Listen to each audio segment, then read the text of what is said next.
Hello, YouTube. This is Saul Sunforged, Dungeons and Taverns. Today we're starting up a new segment called Tavern Talk, where we're going to talk to players and DMs and get their unique perspectives that are different than my perspective on subjects that I have covered and subjects that I have not. Today with us we have, again, Lovable Russian, who plays Foxodon Huval in the Dirty 20 campaign. And we have Yandere Girl 911 who plays the Doctor in the same campaign and is Lovable Russian's wife. Hi, you two. How are you doing? Hello, YouTube, and all you YouTubians.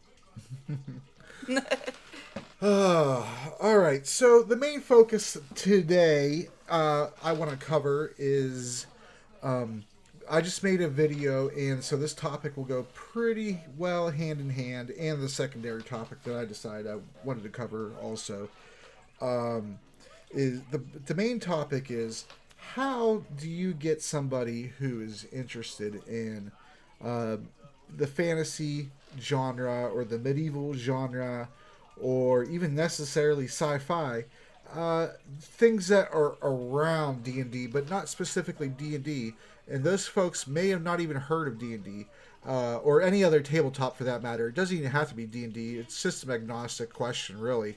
But how do you get those people interested in at least trying something new? Uh, oh, well, if I can have the floor with this in the beginning. Yes. Um,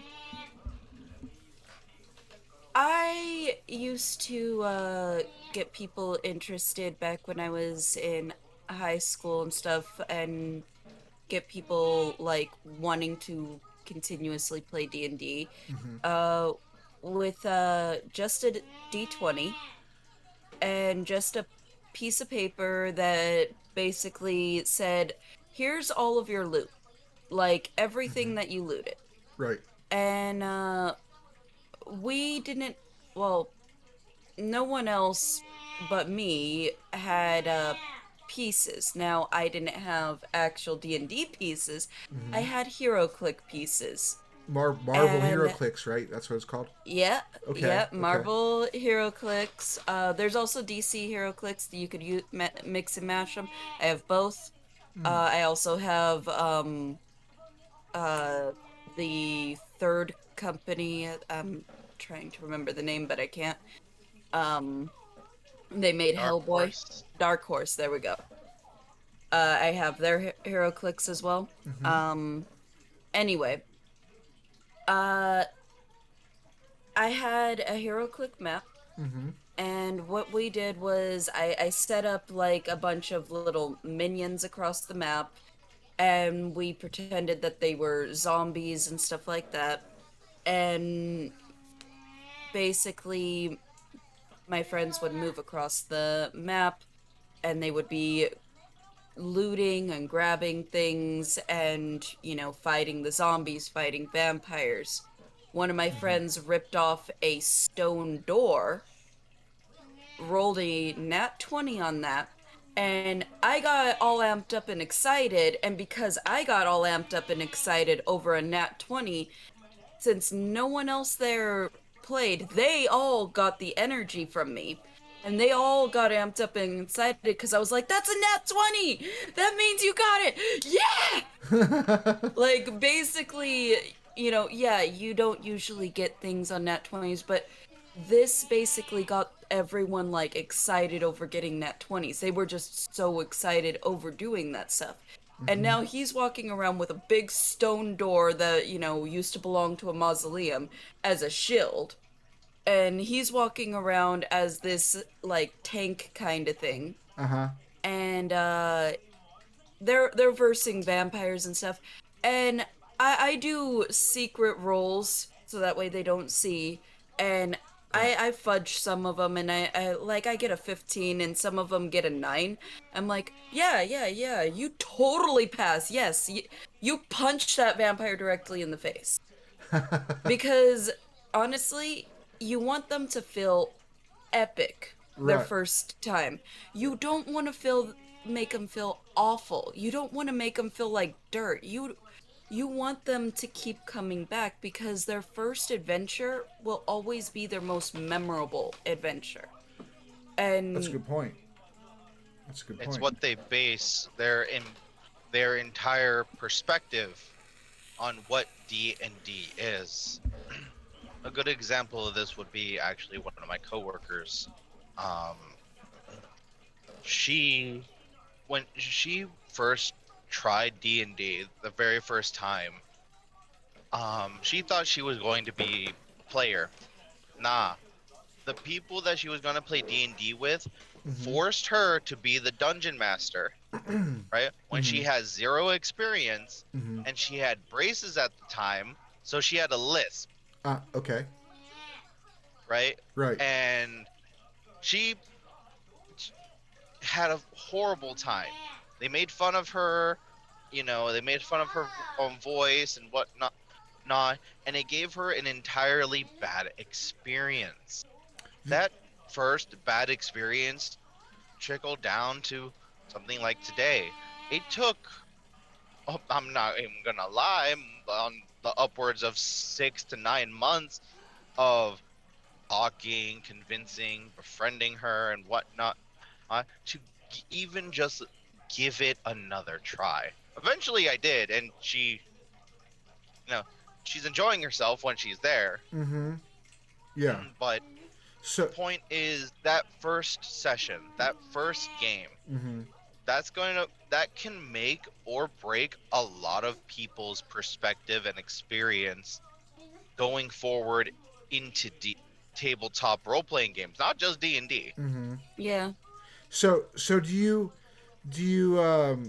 think that it was because of her voice, or they were trying to like kind of maybe intimidate her because she was a lady, or no? So I'm I not think sure whether that or not they were trying to gatekeep. Right. I think that they pushed her into that position Mm-hmm. just yeah. because she had a lisp Right. and they were just trying to have fun, but at the expense of Someone else. someone, yeah. That Yeah. that's unfortunate. So it set her back. It set her back quite some months. Then it's glad. It's good she It's, came back then.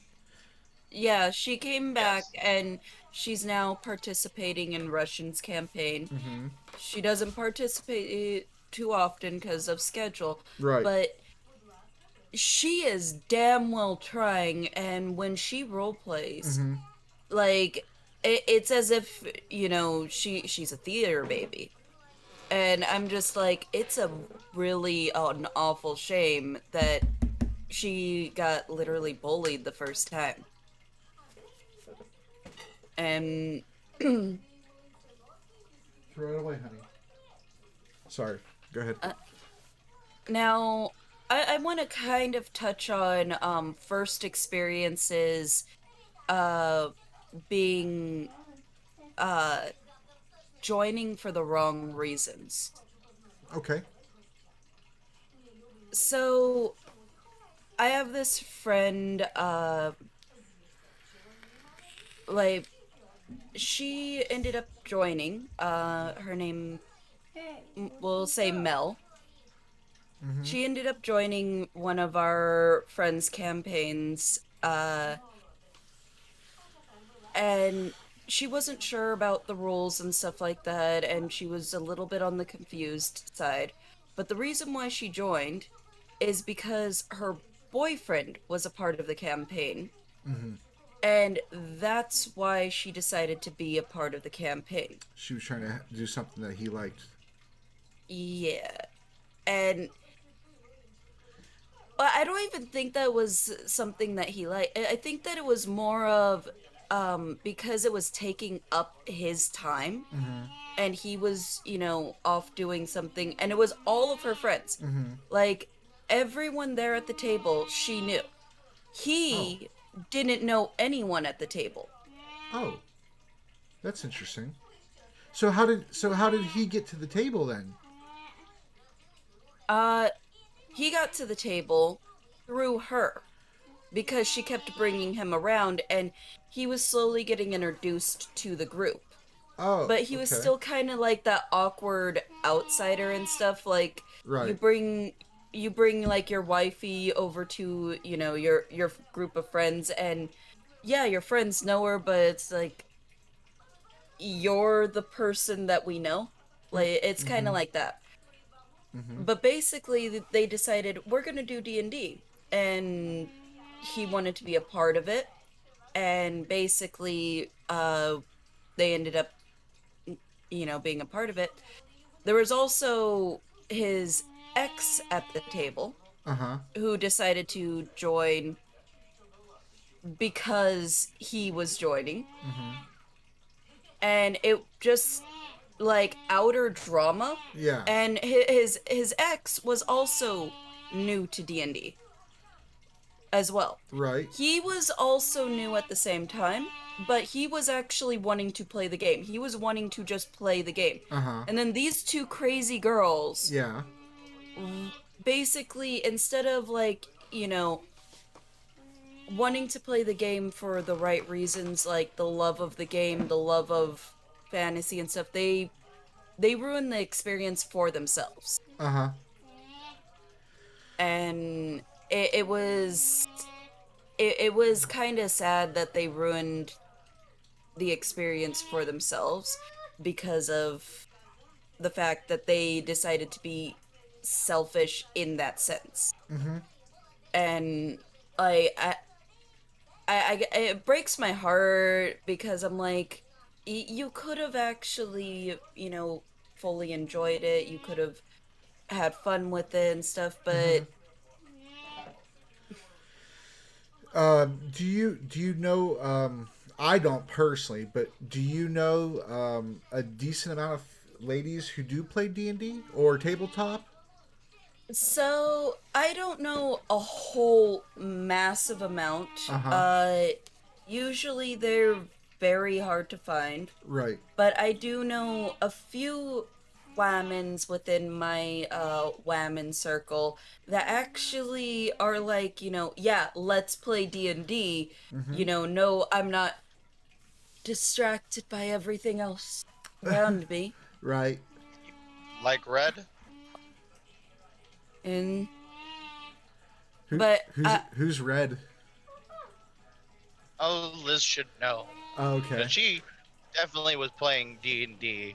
Uh She huh. loves it. She talks to a lot, or she talks a lot about it when she did play. I doubt that she plays a lot now, Yeah. right? But is that who you were talking about, Liz? no, No? no. Okay. Uh What about DMs? Have you? I know you DM. But have you ever played in a campaign with other female DM? And do you notice if their uh perspective or their play styles are different from their male counterparts? so I have yet to play in a campaign where there is another female DM. I rarely get to play in campaigns where there's a second female for a very long time. Like, um, basically, I'm usually the only girl at the table, Mm-hmm. and then, the if another girl jumps in, she usually like ends up leaving the table and stuff. That's why I'm so excited when Shelby's there because I'm like, Yeah, yeah, I can see that. So, when Navi was there, you liked that then? so Mm, Navi, I liked her there, but at the same time, it was very like frustrating Mm-hmm. because I'm like, I, I guess there was like a little trigger in my head that was going like, this isn't all women that play D&D. This is literally just her. This is only her.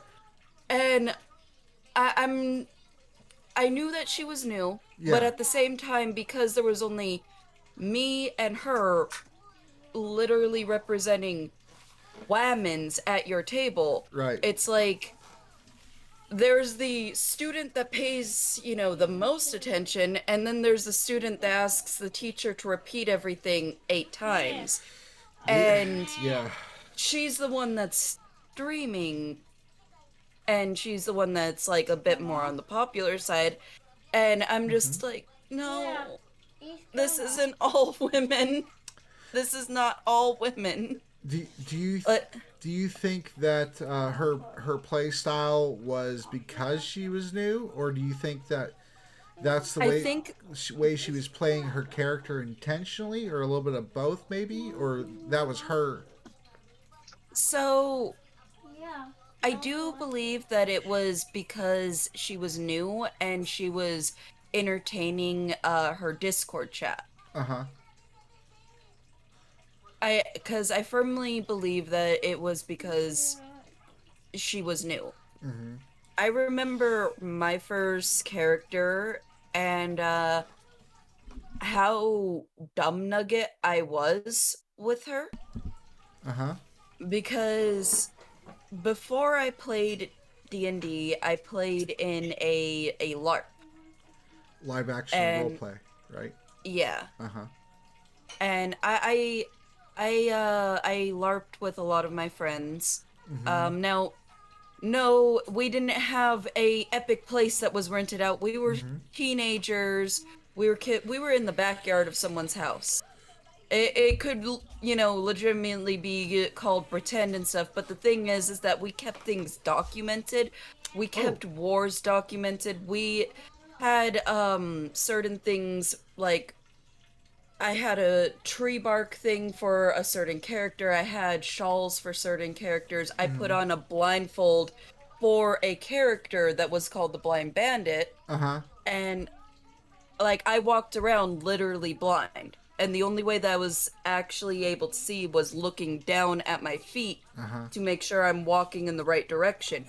And I was basically listening to the person that was talking to me. And this was because I wanted to be as much immersed into the character as possible. Right. Wow. That's pretty cool, actually. Yeah. That's hey, something that's cool. It doesn't matter the budget or where it's at. If you do it, it's cool where you at, wherever, you know. Yeah, like we could talk about like all of that, like, because that's a whole massive story on its own. Oh, But I okay. did that before I did like actual D and actual D&D. Mm-hmm. So, in my head, because certain things worked the way that they worked in our LARP and stuff like that, Mm-hmm. and because I was able to get a hold of certain powers and have certain abilities and stuff, Mm-hmm. uh, getting told no as a beginner player and getting told I can't has is basically like it all, like everything already was kind of scary Mm-hmm. and kind of weird because I wasn't up running around and casting spells the way that I'm used to. Uh-huh. But getting told no and stuff, I was like, okay. I know how, Um, I know how you cast spells. I still have the alert. yeah. But getting told no and getting told about this stuff, I'm just like, okay, I can't do some of these things. Mm-hmm. Um, all right. Uh, what can I has? Right. Like, what am I allowed to has? And it was very Mm-hmm. strange to me because, like, the worlds and things that I was, like, used to, aware of, and stuff like that was all just crumbling down in front of me.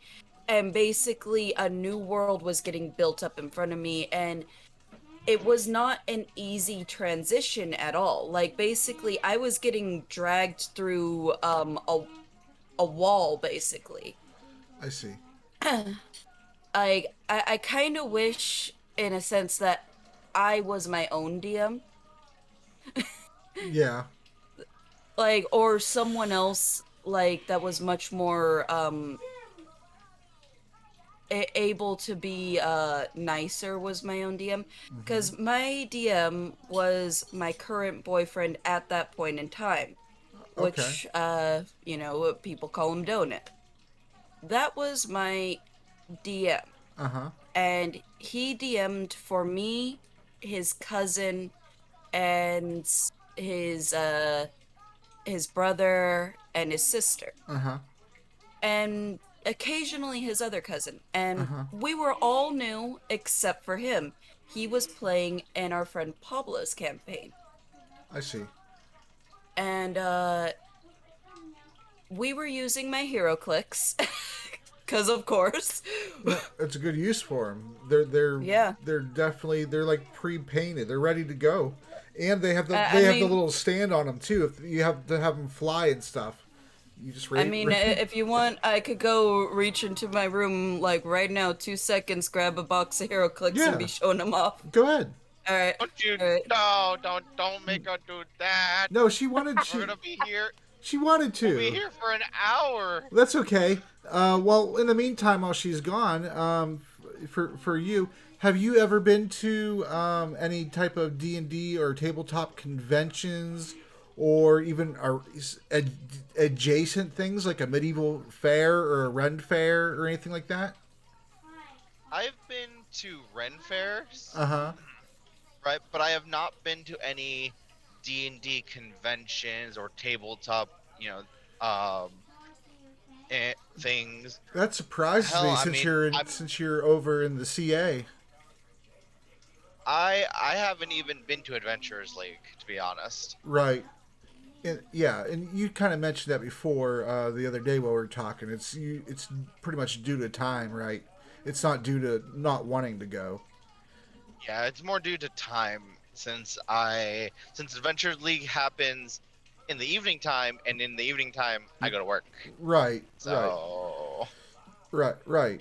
Um, and I would think, I mean, just a guess, I suppose, but I'd think just due to the size and scope of California over there on the West Coast, that you guys would have quite a few conventions and cons, comic cons, and things for D&D, and a whole bunch of just activities that us weirdo freaks would like, huh?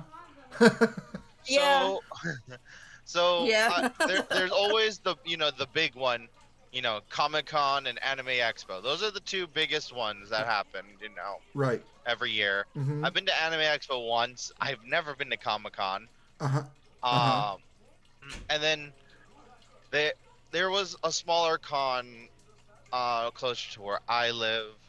Uh huh. I mean, I know that there's cons everywhere.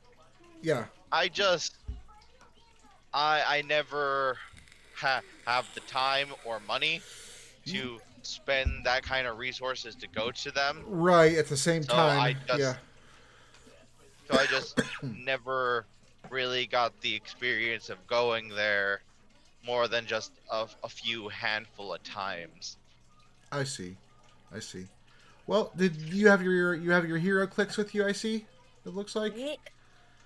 I have my hero clicks. Okay. So Let's see them.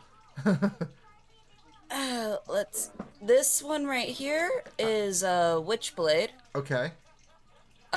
This one I actually used as my hero click.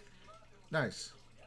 So this one was the one that I used the most as like the person that I was playing as, because I'm like, she's pretty. Yeah.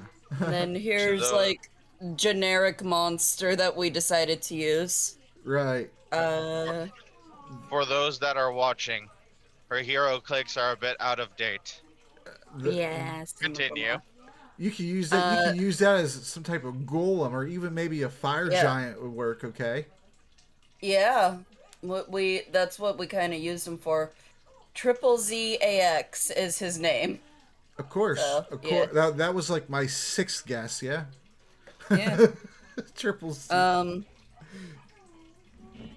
and then had like a dinosaur with a little monkey on top of it. Uh, I That's only got I got my smallest box, not any of my other boxes. I have three boxes of Hero Clicks. One of them's a tin one, and the other one's a big Marvel box set and stuff. But I got my smallest one. It's tiny, but it's overflowing with them. Do you so would you consider Hero Clicks a tabletop game or a board game? Um, well, because you can't really role play with them Mm-hmm. or anything like that, Mm-hmm. and it's basically kind of like chess. I would consider it more of a board game, though some people might argue differently. Well, would you well, do you have any experience with Magic the Gathering? A little bit. Okay. Okay. What about you, Anthony? I have a complicated relationship with Magic the Gathering. Why's that? I so for card games just in general, Uh-huh. there are two that continuously come in and out of my life. And Okay. that would be Magic the Gathering and Yu-Gi-Oh!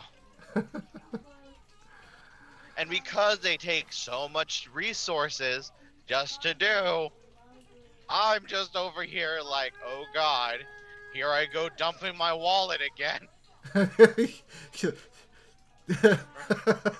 Right? And I like can relate to here I that. go here I go learning this meta. What's out right now? What's legal? Right. All right, time to make a deck. Right? And I'm just like, oh no. So do you think Magic the Gathering is more work or less work than D&D or in your case Pathfinder or any other systems that you've played? Have you played other systems? I don't know. I have played, Mm-hmm. right? Right. Pathfinder 3.5, 4th edition, and 5th edition. Uh, I have the books on a couple of other systems, Uh-huh. like a zombie system called Dead Rain. I never got to play it, though it looks kind of interesting. Mm-hmm. It's based off of a D100 system. Right. Um, I have Wow. I have read the both the Firefly tabletop RPG and the Serenity tabletop RPG.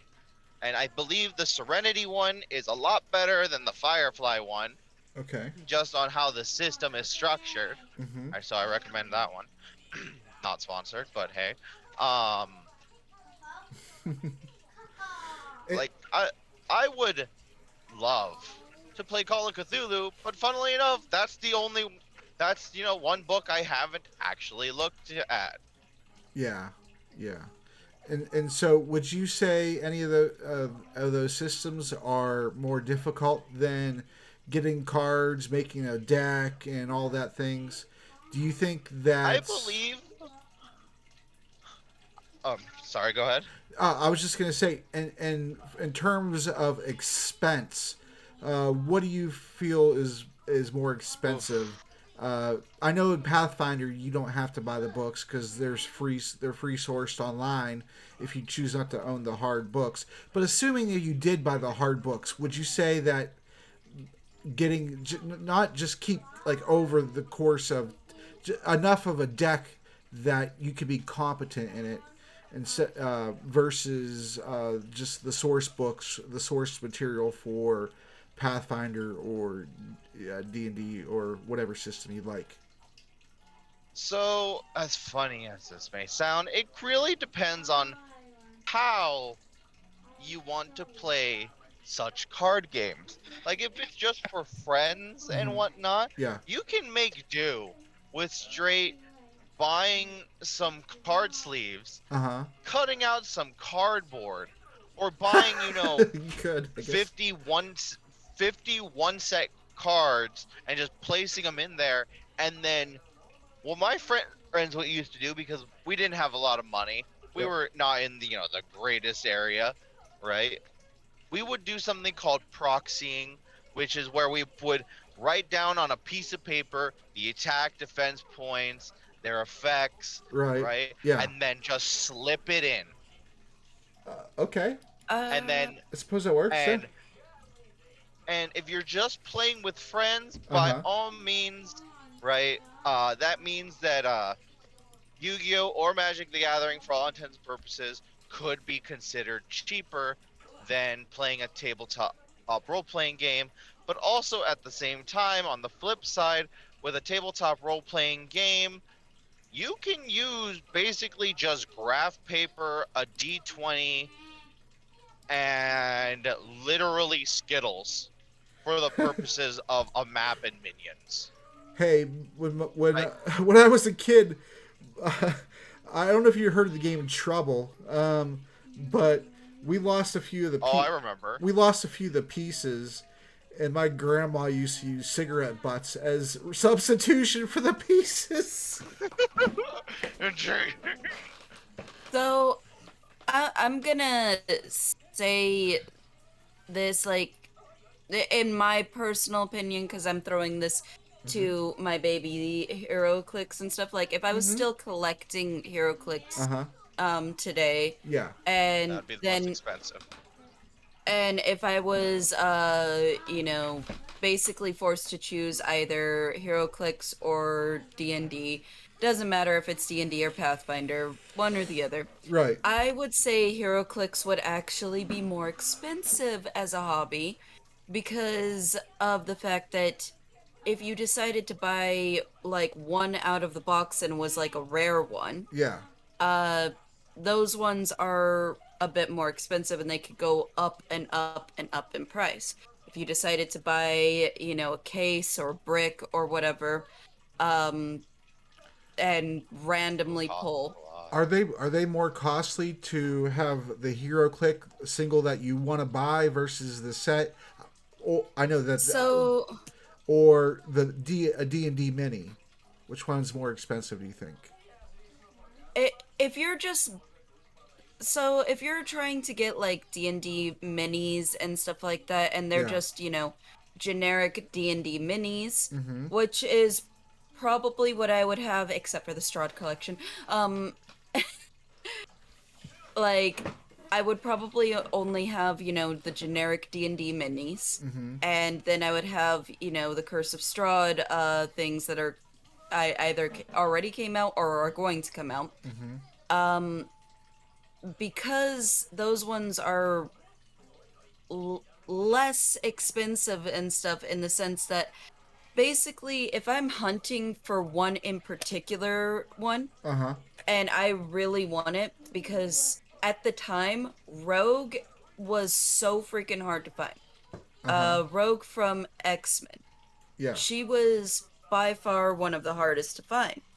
And that's because the X-Men movies were like, coming out around that time, and she was a very popular character, and people wanted her just for the principle of the fact that she's on the big screen. Yet Wolverine and all of those kind of hero clicks were easier to find, except Uh for huh. certain types. Mm-hmm. But finding any rogue hero click at all at that point in time was very difficult. So the prices of those rogue hero clicks hiked up. I see. So that they were, um, some of them could go for about $12 and stuff like that. Uh huh. And they weren't even rares. Like, the rings around these things, if you could see like the slight little ring, Yeah. that gold ring means that it's not like super rare, but it is a rare. Okay. There is yellow ring, which is eh. Blue Ring, which is a bit better. Uh-huh. Then Red Ring, which is where the character's at their most powerful. Then there's Silver Ring, where it's rare. Yeah. And then there's Gold Ring, which I do have a Gold Ring, which is my Witchblade. This is actually, the most rarest of them all. I see. Okay. And, when life gives you lemons, thank you for the lemons. Mwah. So, let's see. Oh, how old were? This is a question for both of you. How old were you when you started playing tabletop, and which tabletop game did you start with? If you could remember that.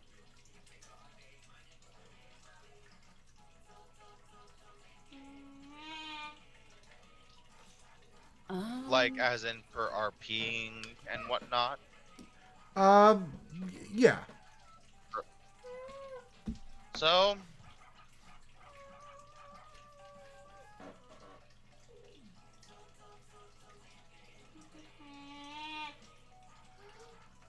I mean, if you don't. 15, 16 years old, junior in high school. Oh, okay. Did your high school? What about you? What about you, Liz? Uh, so I kind of have to say the same thing is I was roughly about 15, 16 years old.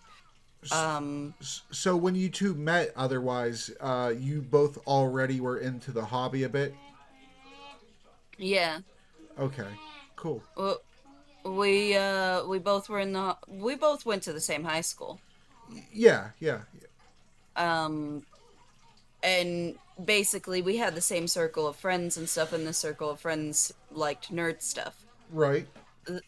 Though I can give you a small smidgen of a story that I'm glad it wasn't my first experience, Mm-hmm. but it was someone else's first experience with D&D, Uh huh. and it pisses me off to this very day Yeah. of how this person decided to handle this entire encounter.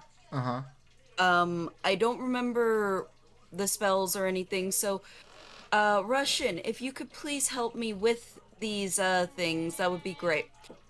You need to tell me of which encounter, which experience, who you're talking about. I will. Like, you'll understand it as I'm telling you it. Very well. So, White Boy, he just got this, like, character that was, like, I think some sort of elf who was able to do a bunch of magic when he's young, and so he thought he was like, god of the world kind of thing. So he decided to do a mini session with me and my friend Michelle, Mm-hmm. and basically pick whoever you wanted to be from any show at all, anything that you can imagine, and Mm-hmm. we're going to have a mock battle in the gym. Right. Basically, that's the map is, the high school gym. Right. And it's like, okay, sounds fun. I kind of know D&D. You roll dice and you murder people. Yeah, sure. And you do a little bit of role play. Sure. Like, hell if I knew how D&D actually worked at that point. Um, but do you remember the type of elf that he was? Russian? I Like, he was supposed to be, like, super young, like, stay, like, at age 12 or whatever for a long time, and he would the be. kind of elf or creature or humanoid, however you want to call it, was called Night Shadow. Ah. I think that the DM made this thing. Mm-hmm. If it's actually out there, cool. If it's It's not, not. It's not anywhere. then sorry. But The basically, base the Okay, basic go. of it is their bloodline, you basically had the power to cast pretty much any spell, but Mm-hmm. at a certain coming of day age, you will lose the ability to cast all said spells and be a master of one.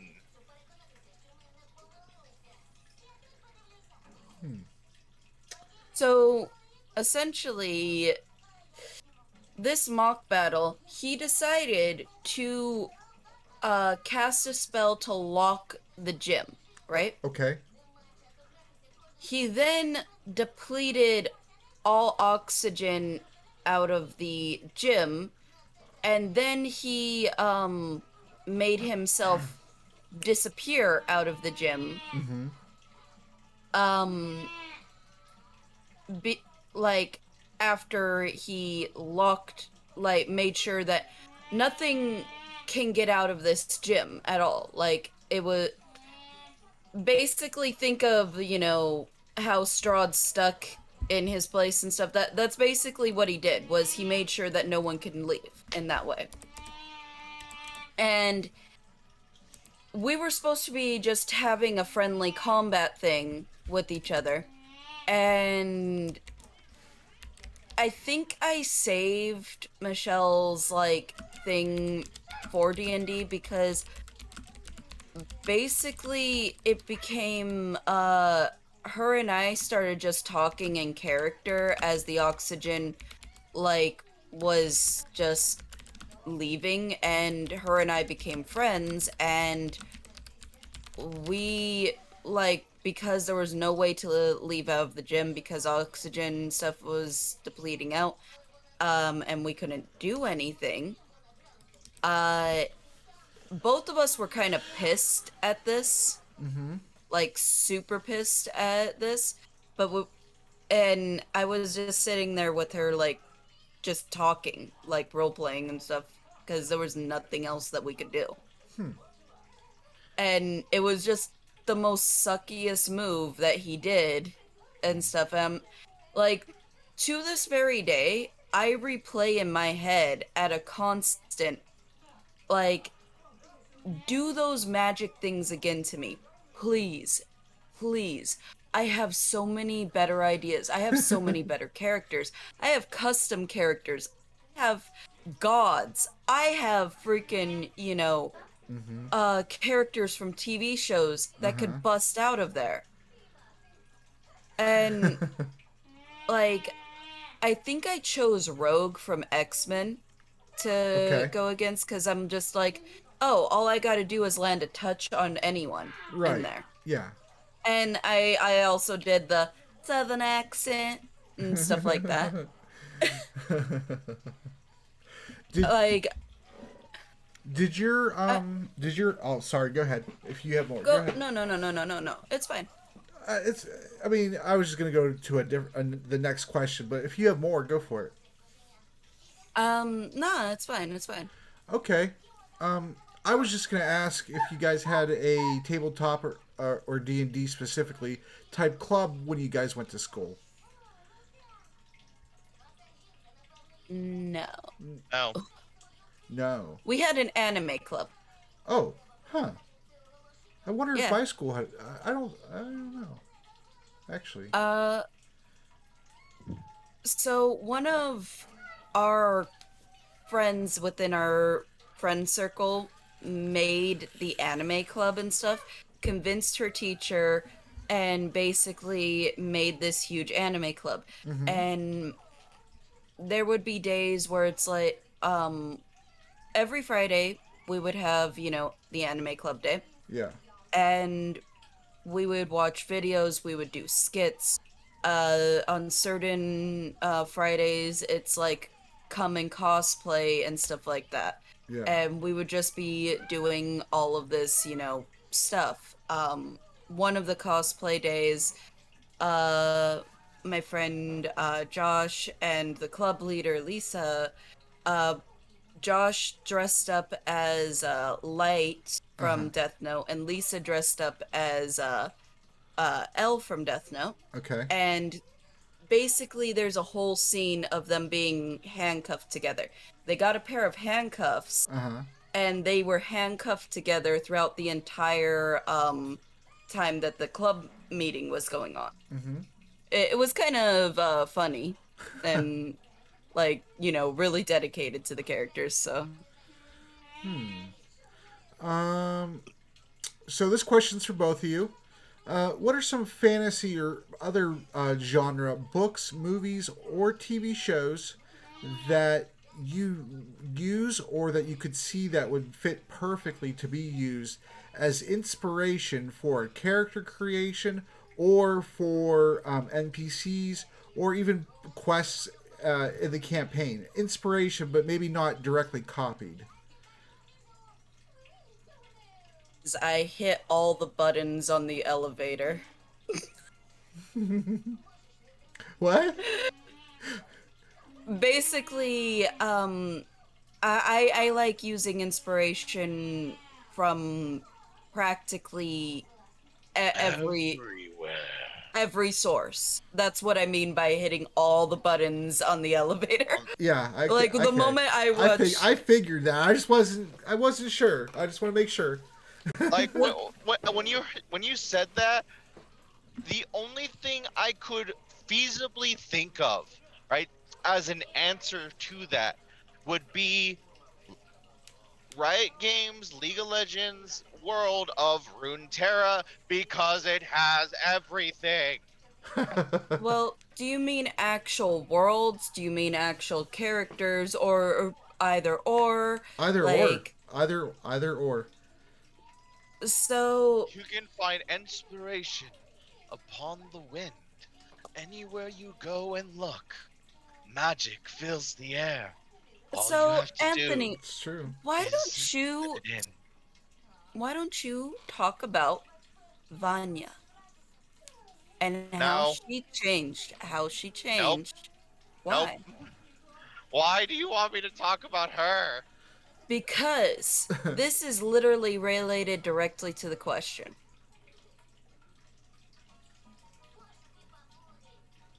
Fine. Go for it. Anya Mm-hmm. first started out as me going on being on roleplay Facebook, Mm-hmm. or way back when, like 15 years ago, as a role playing as an anime character by the name of Ivan Braginski, Mm-hmm. the human personification of Russia from the popular short anime shorts called Access Power Hitalia. From there, I learned about Neotalia, which was the gender bent version. So I made the gender bent version of Ivan Braginski into Vanya Braginski. Okay. From there, and a whole lot of role play later, I lost the will to role play that character, Uh-huh. because as that character, she had a very massive heartbreak, and even in me, I resonated it too much, and I basically, right, Mhm. had to think in the universe, how does a country die? And that's only if everyone forgets them and fades away. So my will to play them, so that way everyone can forget about them, Mm-hmm. right? Yeah. Just, I had no will. I had no will to play. I had no will to role play. I just wanted her to fade into obscurity and die. Hmm. That's the very short version. Okay. Then Liz came along, Uh-huh. and we, over the course of our relationship, we talked about, role play, characters we've played and whatnot, and I told her about Vanya. And over the course of what I think about a year, maybe a year and a half, Mm-hmm. she convinced me, fine, I will play Vanya again just for you. Mm-hmm. So we created a story for her, and we role played or did a personal role play called Underworld, right? Which is just us role playing in a world and creating it Mm-hmm. where she was a vampire, right? To basically explain away eternal life Mm-hmm. because countries don't age. Gave her a story Similar. and that is similar, but we Mm-hmm. but we still had to write out, why she turned into a vampire. Or what is her connections, things like that. What's her backstory? And to make a long story short, she turned into a vampire because she lived in the old country of Russia, and was attacked by her family in a small village was attacked by vampires who essentially, with her husband, and very, very infant son, gave him the choice. two of two of you can live, one of you will die. Mm-hmm. Of course, as parents, they chose the child to live. And Yeah. being the man, he said that he would die. So they did something cruel. They turned Vanya in front of her family and let her loose upon her husband because, taking from the rules of Vampire the Masquerade, your first time your turn, the beast gets let out. Mm. So she got to go ahead and slaughter her own husband, leaving her a vampire with an infant boy. Oh, Who that. she had to put up for adoption because she couldn't take Because she care of him. care of him because she's a vampire. Oh, that's brutal. That's actually really good storytelling too. Wow, it touches all the Now, bases. now Yeah. in Liz's campaign that you will be playing very Waterworld. soon, Mm-hmm. Waterworld, she has taken a new role. That entire storyline has happened, but eternal life is a curse, and as such, life continues. And you will be meeting her At one under a point. new at one point under another name. Okay. Yeah. Okay. And you but as But you can see, the the amount of roller coaster that this character went through just so that way they can become an NPC in an actual D&D campaign was just the basis of, well, a character from an anime. That's it.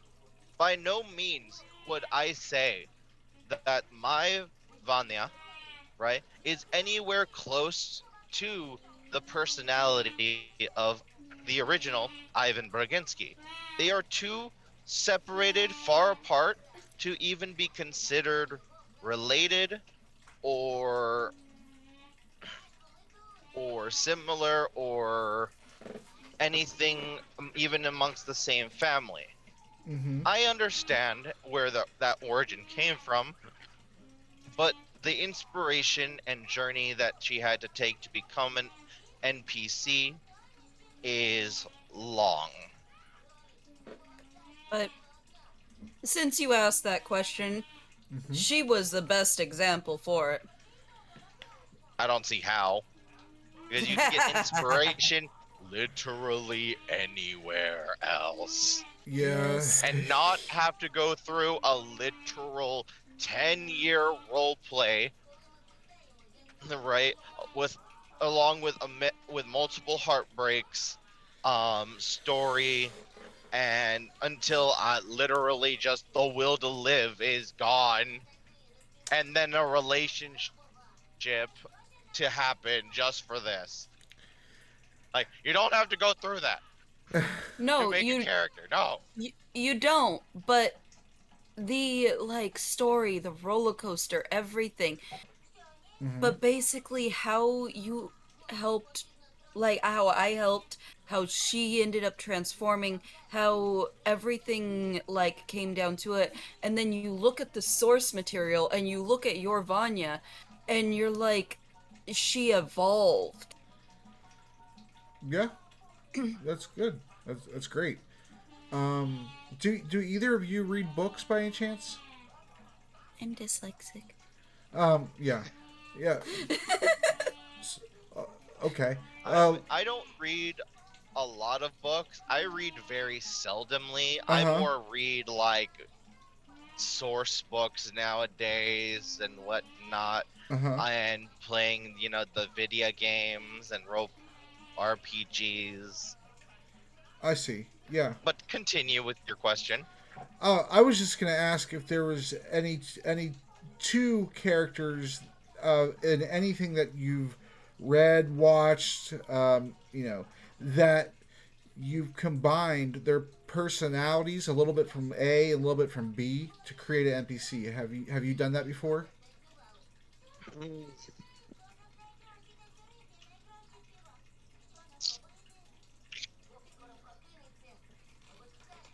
I probably have, but as of right now, I'm just like blanking. Do you got anything, Liz?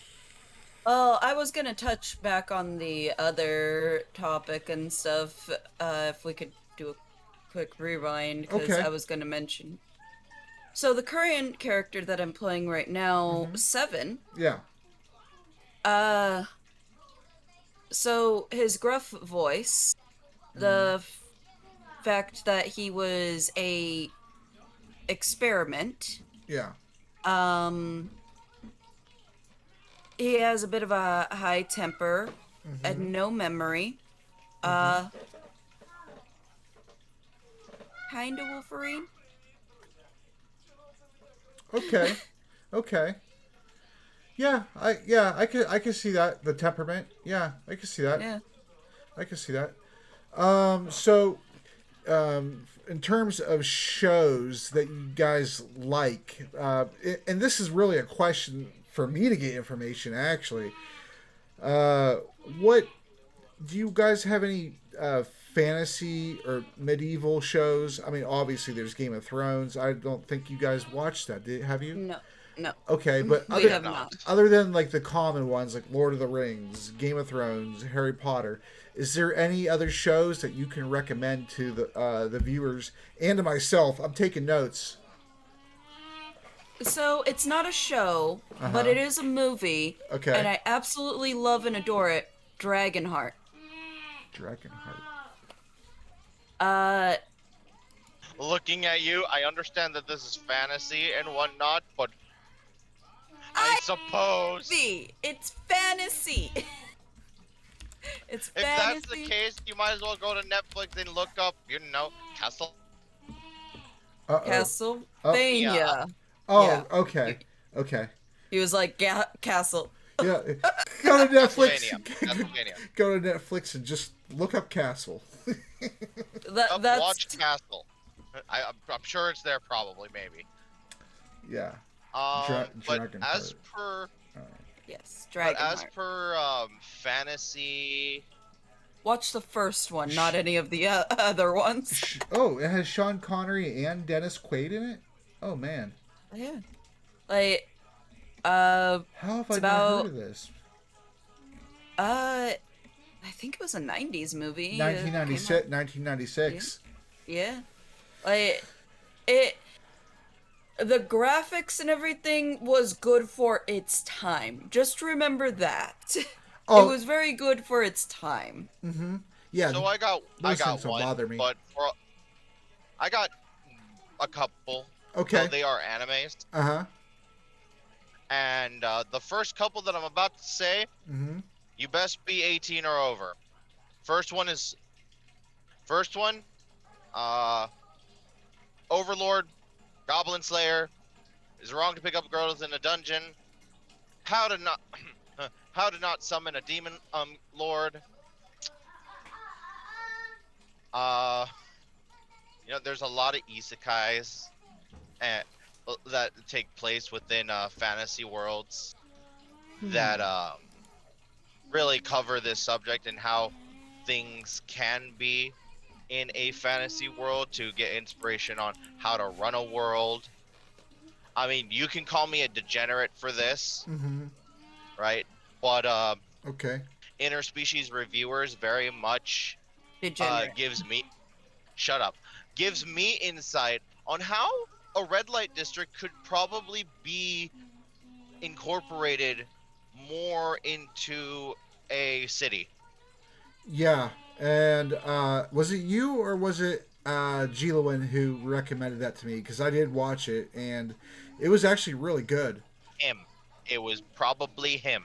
It was it was It was probably Gila. it was actually really good. It really is. Like, just take out the sex, Uh huh. right? And just the world building in it alone is phenomenal. I love it. Like, I know Yeah. it's dumb, and yes, I'm a degenerate. I don't give a shit. If you guys would have went in my world to Avernus, or you know any of the other layers, I would have included the the red light district and played it off like that, like the devils. You know they're trying to tempt you. Even the more pure you are, the more they're going to try to tempt you with delights of pleasure. And I was going to include that because of the inspiration from that show. That would have been fun. Well, I mean, it could still be used because, next campaign. Uh-huh. yeah, it could be used in the next campaign. I'm not going to give you. I want to because I like to, for some reason, spoil my own stuff. But I know. it's so hard. That's like my one of my bigger flaws is I spoil. I've been trying to be a good boy and not show lovable any maps or anything or. No, I understand so much because when I'm DMing and I see people doing certain things, I hear people when they're trying to do a thing, and I know when they're like, acting in a certain way and stuff. I'm just sitting there like, I want to give you spoilers so you could go in the direction you actually are hinting at that you want to go, and I want to give you spoilers so you could go this way because you're walking this way, and this way is the pit of snakes, and you don't want to touch the pit of snakes. When you were all at Katrina's castle, and after Fox met his dad and everything like that, and Navi jumped out the window for whatever reason, I thought you were all heading to the Shadowfell, and I created an entire world in the Shadowfell about 40% the size of the entire material plane that you guys are on now. So I was like, I can't wait. I hope they get there, because But that's okay, because things turned out a different way. So you guys are going to be going to a different plane, most likely, at some point. I'm not going to say which plane or which planes, but it's an either or, so it's all good. Are you okay? Yeah, I always do this. Oh, okay. It's just me coughing. Do you need me to pause it for a moment? All right. We're back, and we have a few more questions left, and then we'll say goodbye for now, but not forever. So, this one is for you, Yandere. As a female playing or DMing, do you notice anything different on how you're treated by predominantly male players, such as hostility towards you, gatekeeping, creepy activities, just harassment, even stalking, things like that?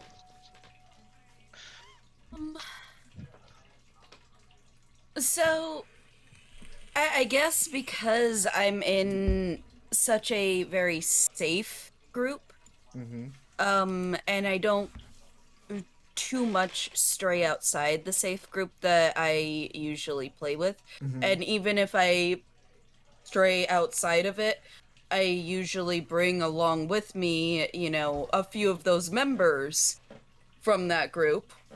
Mm-hmm.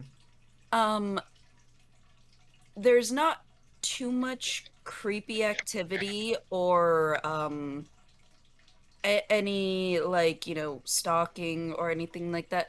Now I do know that if I make certain characters and make them female or anything like that, or do certain things or add certain characters, I do know some of my um male players have crushes, and that's all right. They have crushes on my characters because I have crushes on certain characters and stuff that, certain players make and stuff. And I'm like, oh, I like that one a lot, a Mm-hmm. lot, a lot. Yeah. Right. Like, but if otherwise, like, I don't think that, I get really badly harassed and stuff. Again, that's because I'm always in a safe, like, little clique and stuff. And if Mm-hmm. ever I stray, I'm just, you know, Mm-hmm. with, uh, with them always. So even if anyone tried to harass me, Mm-hmm. I can almost guarantee that Russian would be there to be like, oh, hell no. David would, like, flank and be like, oh, no, you didn't. and, Now, and you know what I would be? What's that? I'd look at them, assess whether or not that I want them, and then be like, hold on.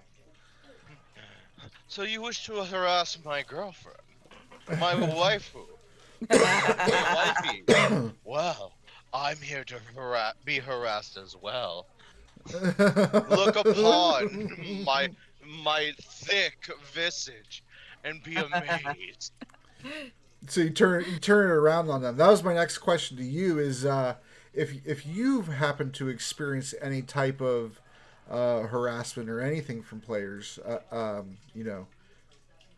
I don't count. Russian. Yandere Girl 911, worst offender. Like she's always right. She's Mm-hmm. looking at me whenever I sleep. Mm-hmm. She's always cooking me food. She somehow gets in the house all the time. No matter how many times you change that lock. Yeah,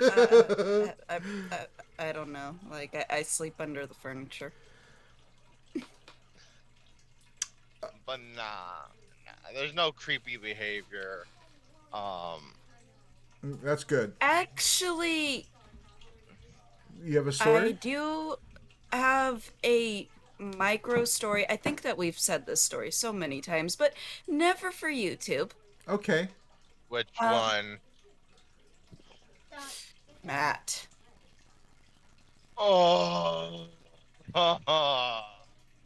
So, there Oh. was a little bit of creepy behavior. Not directed at me, Uh huh. but uh, so it was my first campaign. Mm-hmm. And it was literally the first couple of sessions. Okay. And I said, no anti-paladins. I don't want to deal with that. No evil characters. I don't want to deal with that. Mm-hmm. Like, this is my first campaign. I want everyone to be, all happy together, buddy buddy, kind of thing. Not, trying to fight each other. Right. I'm glad I have the figurines to Yeah. get that. Yeah. You demonstrated fighting perfectly, and it was Yep. wonderful. Yep. It was a good time. Good times. But I want to, be able to kind of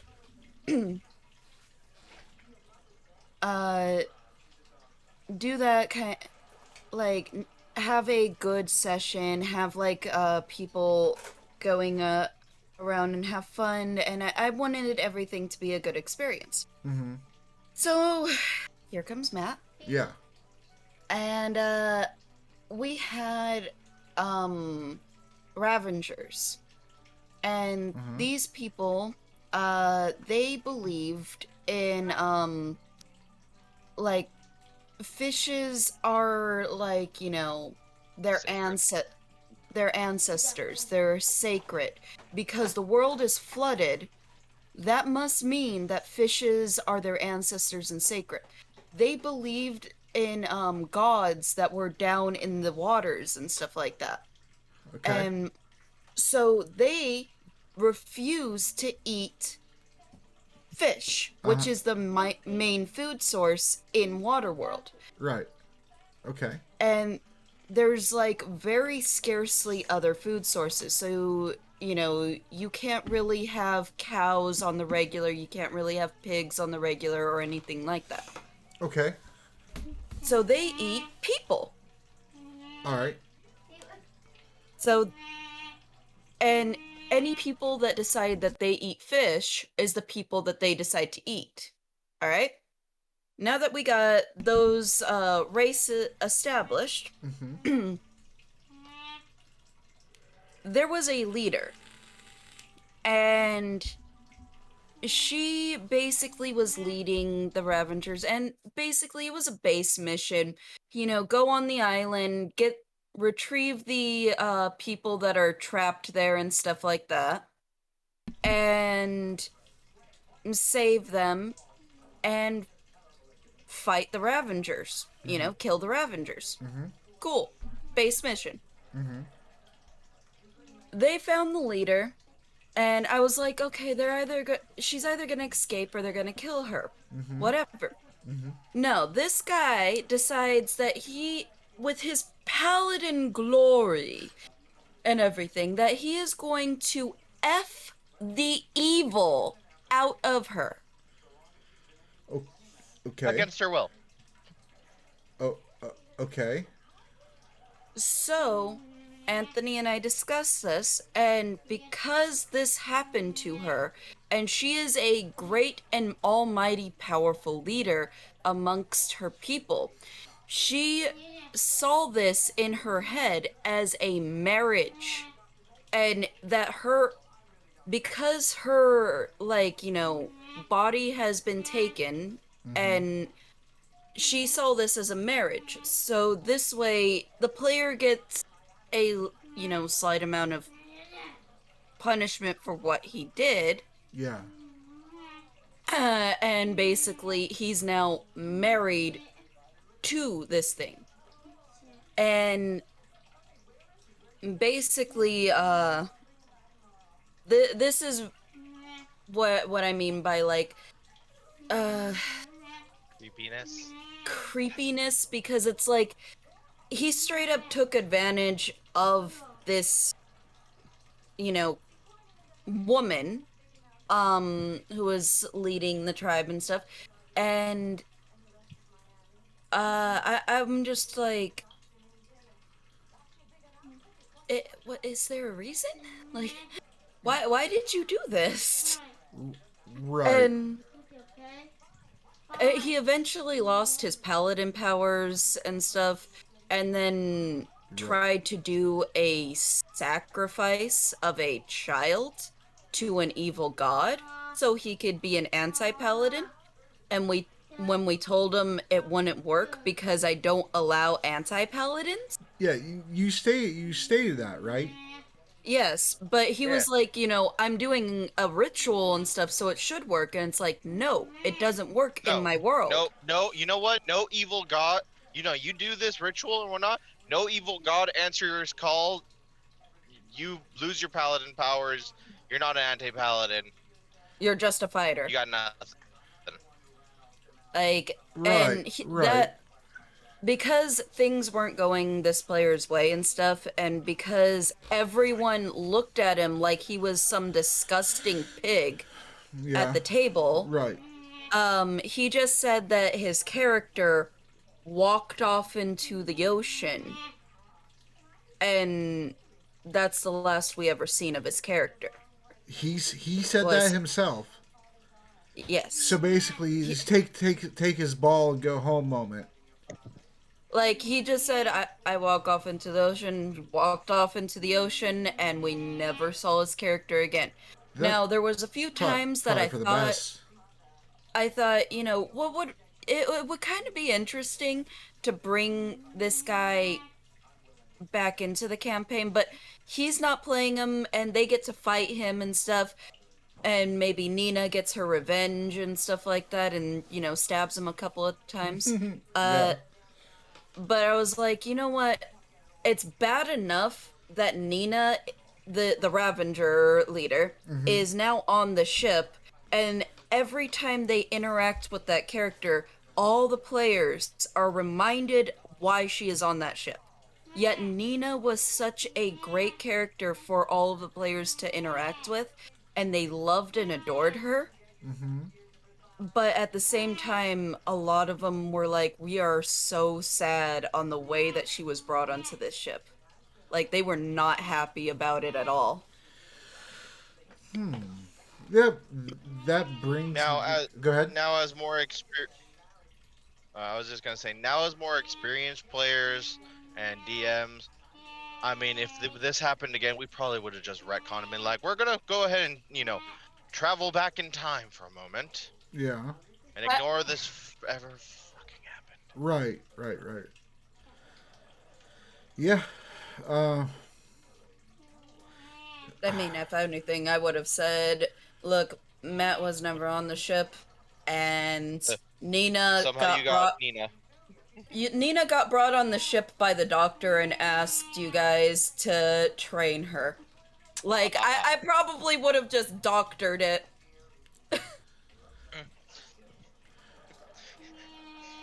You wouldn't have liked the other results or the other timeline. Right. I wonder if Nobody I should. does. Absolutely. I wonder if I should do that and just throw Nina on the ship and be like, "Hey, you guys got."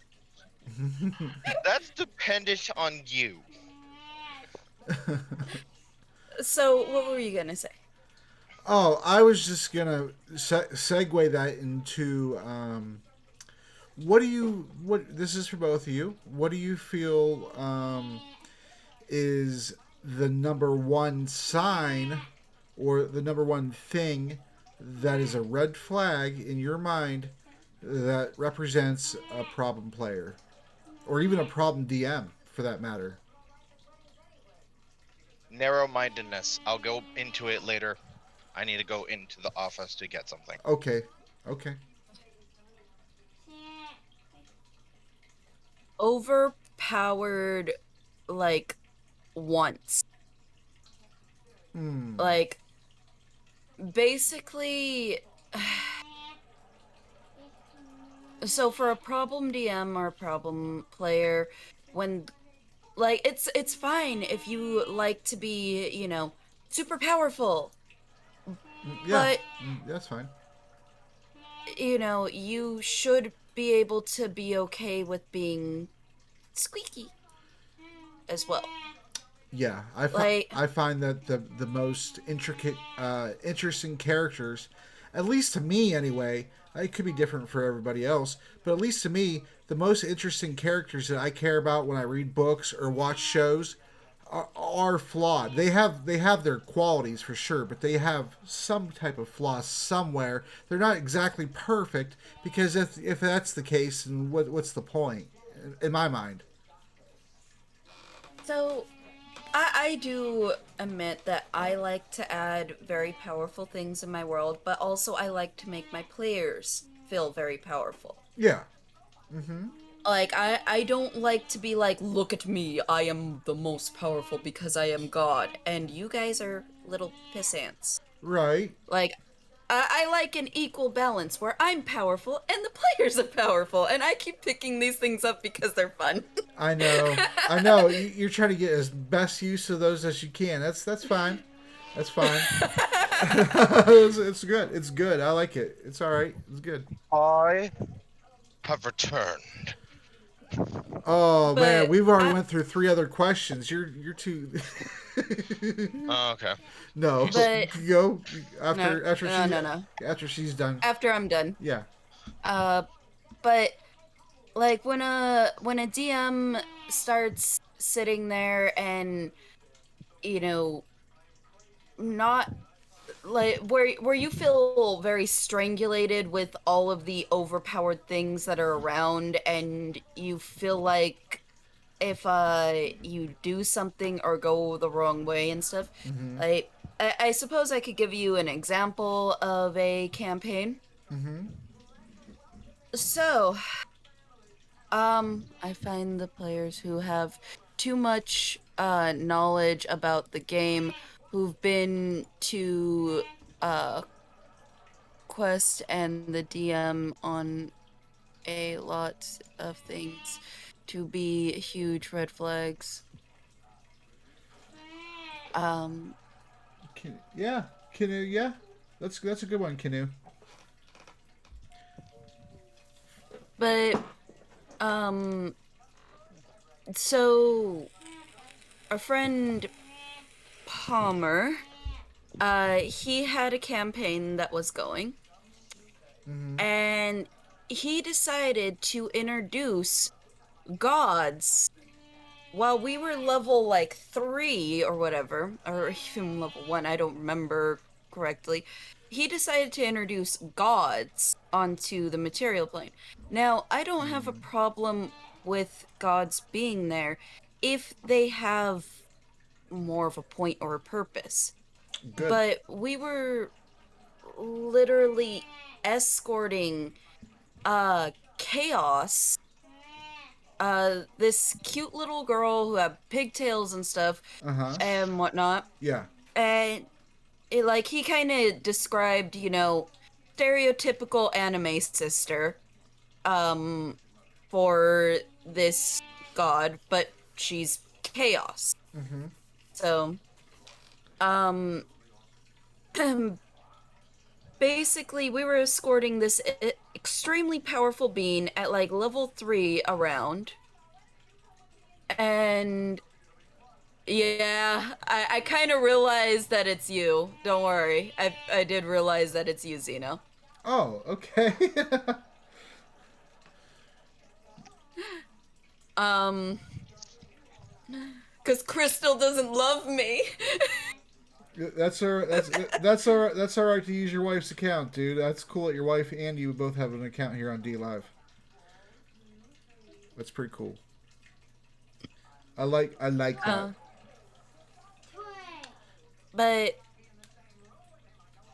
freaking like we didn't have a like real place to uh go. We didn't have like a full objective. There was a god named Justice that was wanting chaos to be put away. There was another middle god and stuff like that. And basically like the ending, quote, ending of the campaign Mm-hmm.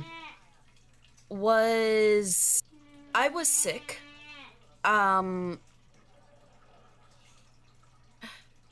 and basically eh, like everyone showed up. There was the god Justice, who basically put his Order. or Order. Yeah, Order. His name was Order. Sorry. No, Uh, or order or law. It's probably law, honestly. yeah, it was Law. Yeah, it was Law. Because we used to say Lala. Like, because all of us were just so pissed off whenever we left the session. But Right. we were like, we enjoyed the game and we were hoping that the game would get better. But, basically, Law had his sword Mm-hmm. to each and every one of the players Mm-hmm. and basically asked them, what was, you were there, Russian, like, can you please tell, like, what was he asking? Like, why should I keep you alive or something like that? Something like that or whatnot. And basically, he had a god, and everyone at this point, I think, was level 7 or whatever. He Mm-hmm. had a god Doesn't matter. literally kill each and every one of these players. None of them had a fighting chance. everyone Or had to cursed.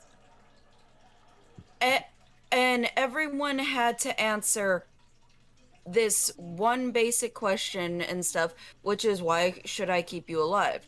And apparently, because out of all the different answers, I wasn't there, he killed every single person. Except one Wow. sea elf who he cursed with immortality. That's yeah. To quote, so that way they cannot be with their people. The funny thing is, when it got to me, right, I was like, my wishes, my dreams, my vengeance has been taken. I killed the king, right? I'm Hmm. okay to die and be with my people. And then he killed me. But then when it, but you know, that girl, you know, who that sea elf, right, to be with her people. Nah, bitch, you get to live forever. Okay, whatever. Yeah, The thing that I like to basically be like, ha ha ha ha ha. I lived mainly because I was sick. So yeah. that's just me being petty as hell. Like, lived. No, I mean, that's perfectly fine. That sounds like uh, that's beyond that's a bad. That's oh my gosh. I guess like, that's a big power trip. Let's just say that to be very nice as I possibly can. That very much upsets me.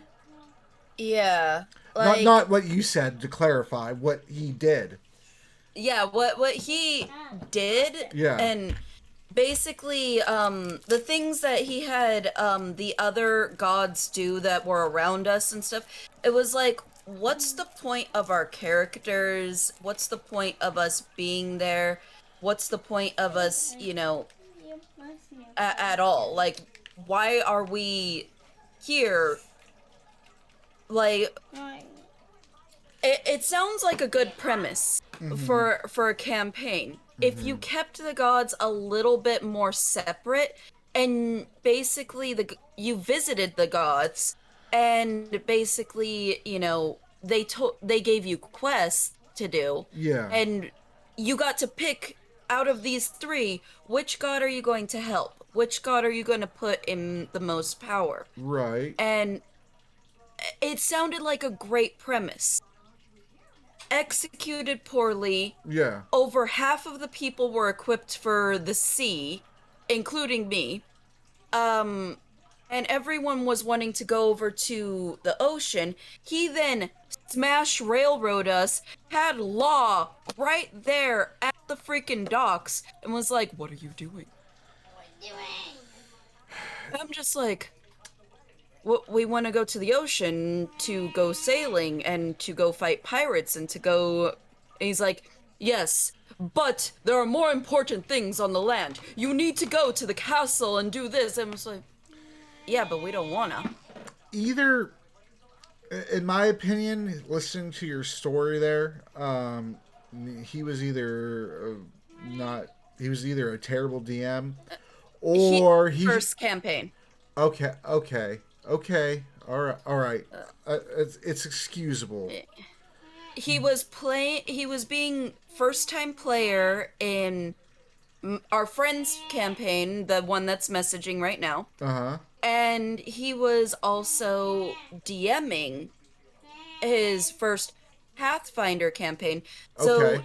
Okay. ba- he was the one that got us hooked on Pathfinder. So yay. Well, that's good. That's good. But um he he was playing we were playing like a loose version of like 5e or something like that. All right. Like, and he was getting used to those rules while at the same time DMing a whole new set of rules. Yeah. And and he was trying to tell his own story. And I mean, first campaigns, they're So meh. so did it seem like he prepared all this to happen, or did it seem like go gadget bullshit and he just like threw it at you? So I think that because David, because Anthony, because me, because a couple of other people were actually complaining at him about certain things that were happening in his campaign, Mm-hmm. I think that he just decided, well, if I kill everybody, then there'll be no more complaints. Like, and I could just start a new campaign. And We, then, and then when he started a new campaign, he directly messaged us and was like, "You're not allowed to come back." there was too many problems with you guys being here. You're not allowed to come back. And it's like, um, can you read some of the things that, Yeah, yeah, I'll read it. After he followed with his wife's account, he said, "I find players who have too much knowledge about the game who begin to question the DM on a lot of things to be a huge red flag." Then he said, yeah. "Forgot this is my wife's account." Then he said, "Well, phrase it this way: how do you curb or prevent a player from abusing game rules to cheat, circumvent homebrew rules?" Do you have an answer to that?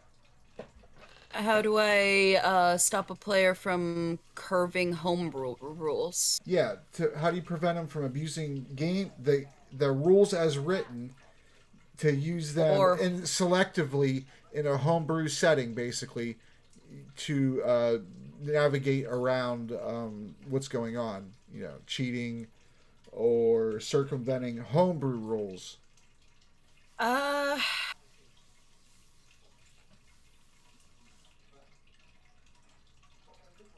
I suppose for that type of thing I would have to like it would more be on a case by case basis. Mm-hmm.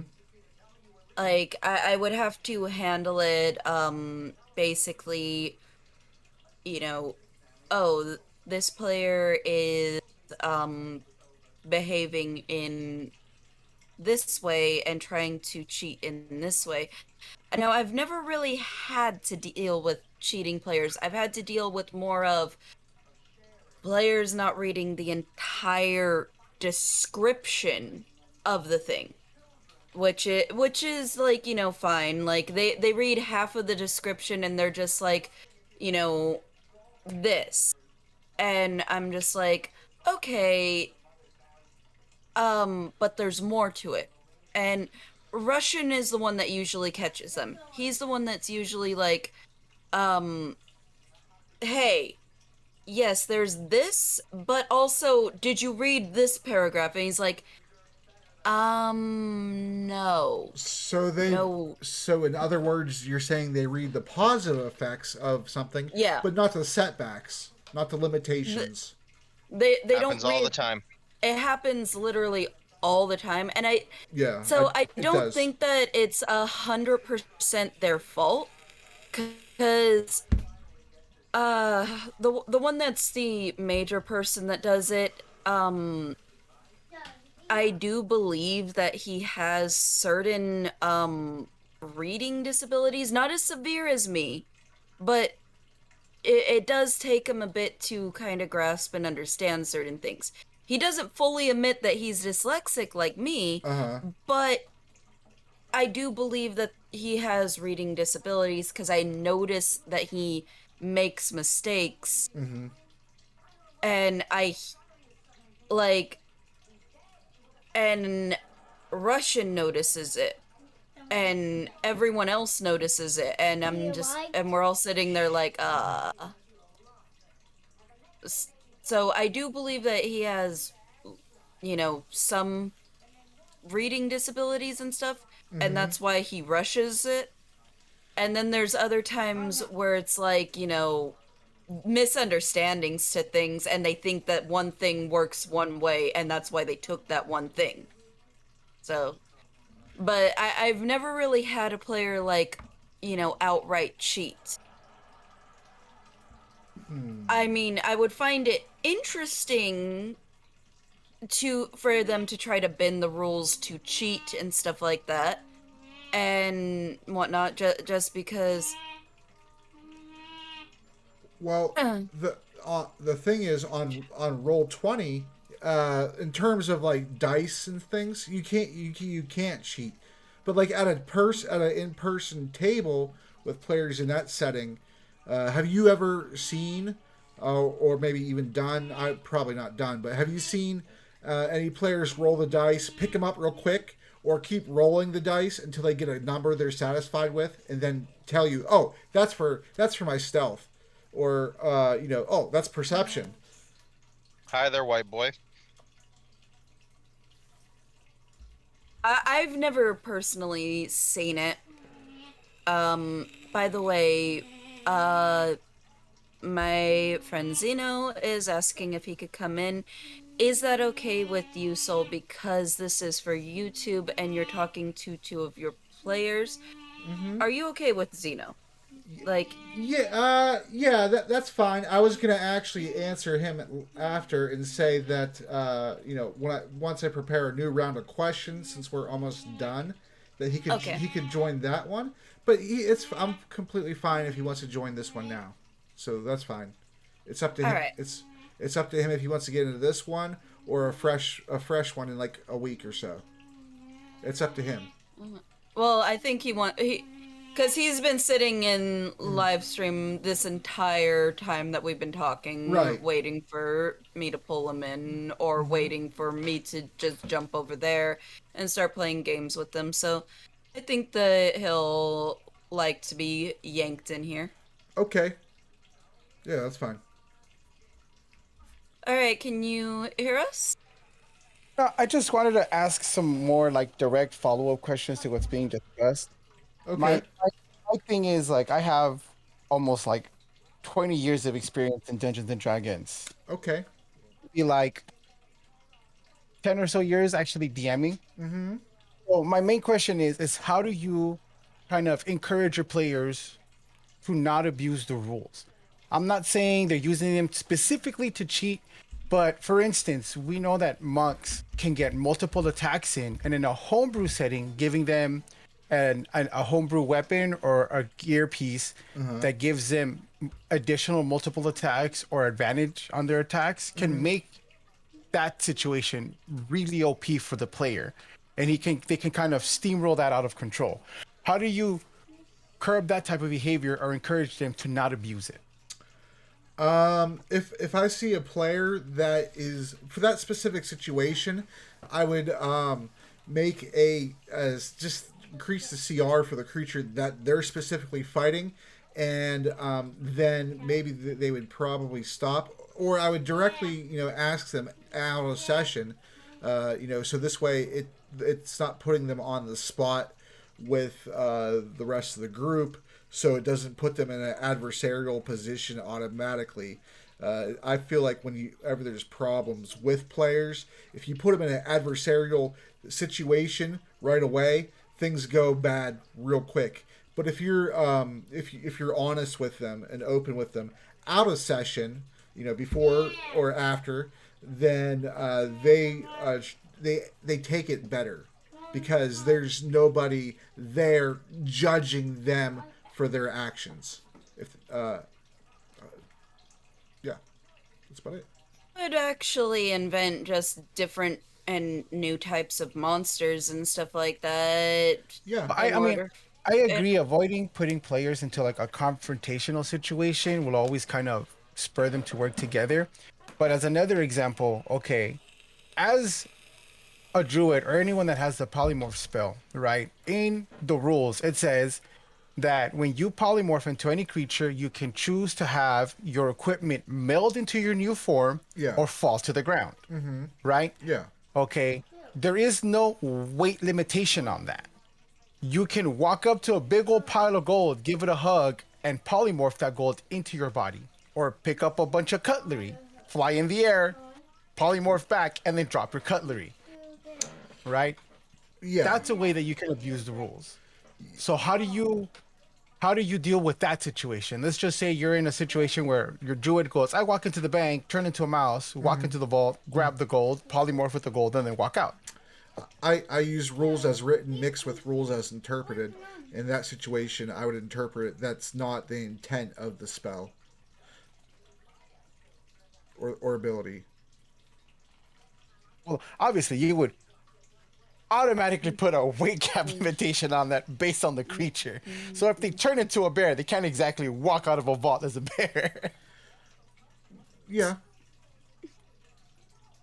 yeah. I would just let them know, like, hey, that's, I mean, that's, see, the thing about D&D is it's a pretty sweet game. If you give it, if you give it a chance, you'll find that it's a pretty sweet game.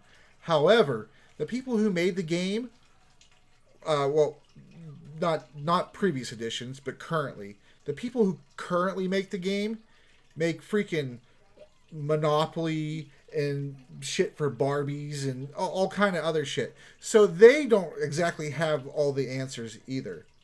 But I would say, if you're gonna go and hug a bunch of gold and then meld into you, I wouldn't allow that.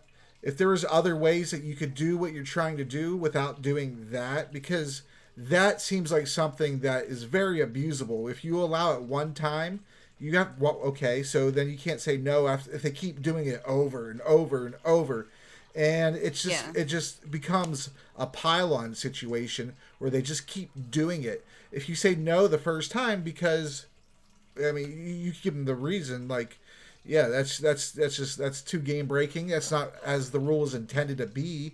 And I'm sure you could probably, because I personally follow Mike Merles and some of the other content, the D&D creators of the Player's Handbook and of 5th edition and things like that. I would just message them and ask them and get a response. No. Decently I mean, like, I already have like ideas of how to deal with that situation. I just wanted to get like another DM's perspective, especially like someone who plays almost as much as I do on like a week to week basis. Because on the flip side, how do you reward ingenuity? How do you reward a player for staying within the boundaries of the rules and doing something that you as a DM didn't expect them to do, but it works out? Inspiration. And I do inspiration different than rules as written. Rules as written, you can't use inspiration after you find out the result of your roll. So what I do is I use my inspiration in addition to skills and making yourself have advantage and things like that. I let the players use their inspiration to give the enemy disadvantage. Let them use their inspiration if their character can only say jump 10 feet. And they're trying to jump across a pit that's 15 feet. If they use their inspiration, they get it. If their roll is pretty good, It's almost like a bardic inspiration. It's like you can not only just use it on yourself, you can also use it on others. Yeah, and you could give it to you could give it to other players. You could pretty much do anything with it. If you have an NPC who isn't hostile with you, but they're neutral, they're not very friendly, they might be suspicious of you. I want to use my inspiration. Okay, now they're a little bit more friendly to hear what you have to say. It's like a fate point, exactly. It's an improved inspiration on the current system. One of my people in chat said that's also what XP is for. Yeah. Oh, yeah. I give XP, but I feel like giving XP is it's it's not something that should be as a reward. Yeah. I prefer to do either like a full level up or gained XP based on how difficult the task was. Yeah. Because I'll just do level to level. Because if you gift XP and it happens too often, then you have this like roller coaster of like different character levels. Some people are low, some people are higher. People have a hard time catching up. And then if you want to balance out XP, it almost negates the XP as a reward in that sense. Yeah, and actually in older editions, the person who got the final kill is the one who got the XP. And so it created a really terrible situation where most of the party who was the melee usually were getting their experience, and it was leaving the little dudes who got the D4 dice for their health that are usually hiding and playing strategic and things like that. They wouldn't get nothing, and then as they would go, it would get worse. And so And, I don't feel and it like. made Go people ahead. sit there and try to think how to one shot a Well, creature or something like that. it makes it competitive because now they're just kind of sitting around waiting for one player to do all the work, and then they go in there and then they one shot it. One shot. Yeah. Yeah, I don't like to provide campaign environments where the players feel like they're competing against each other. D&D is ultimately a cooperative experience.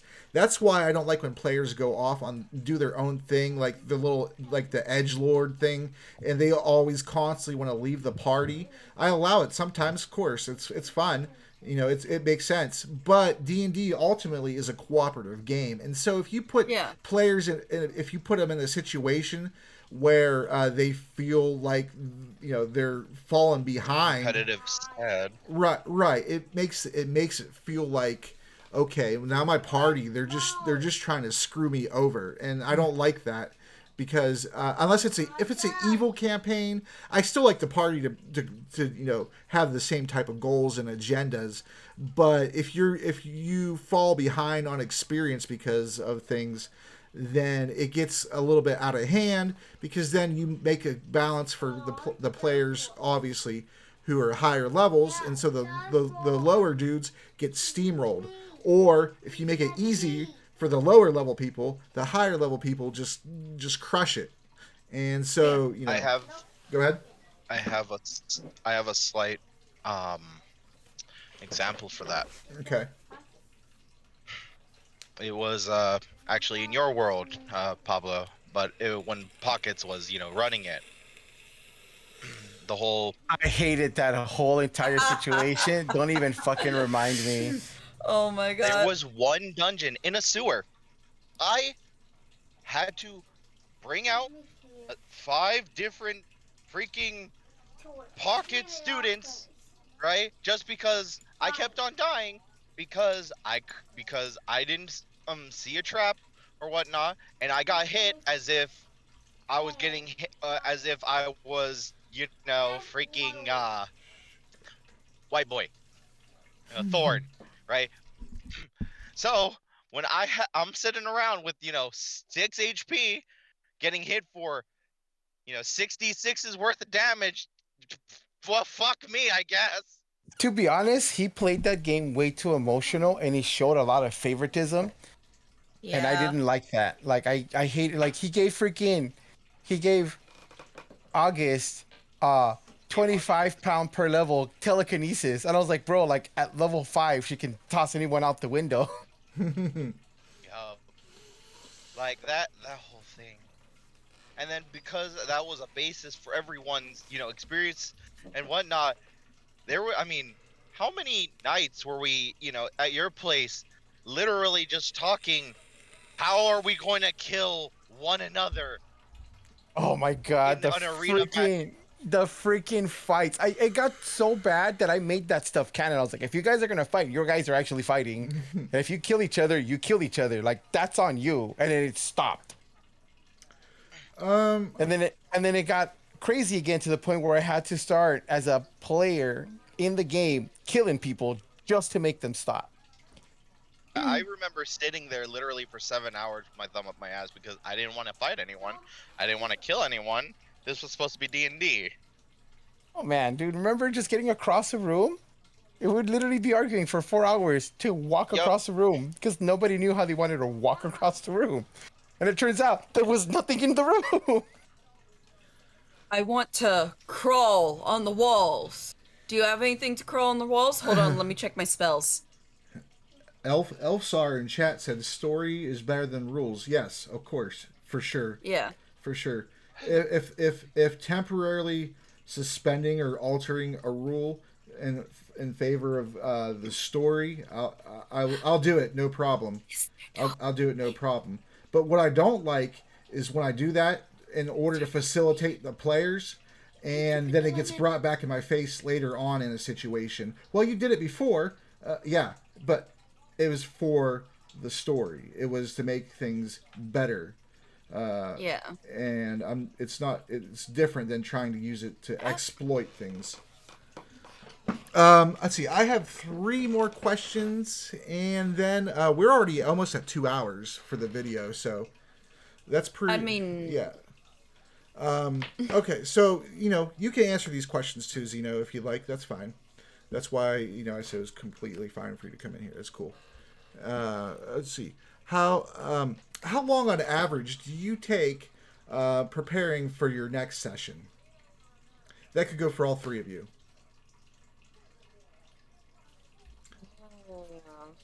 That's a not fair question.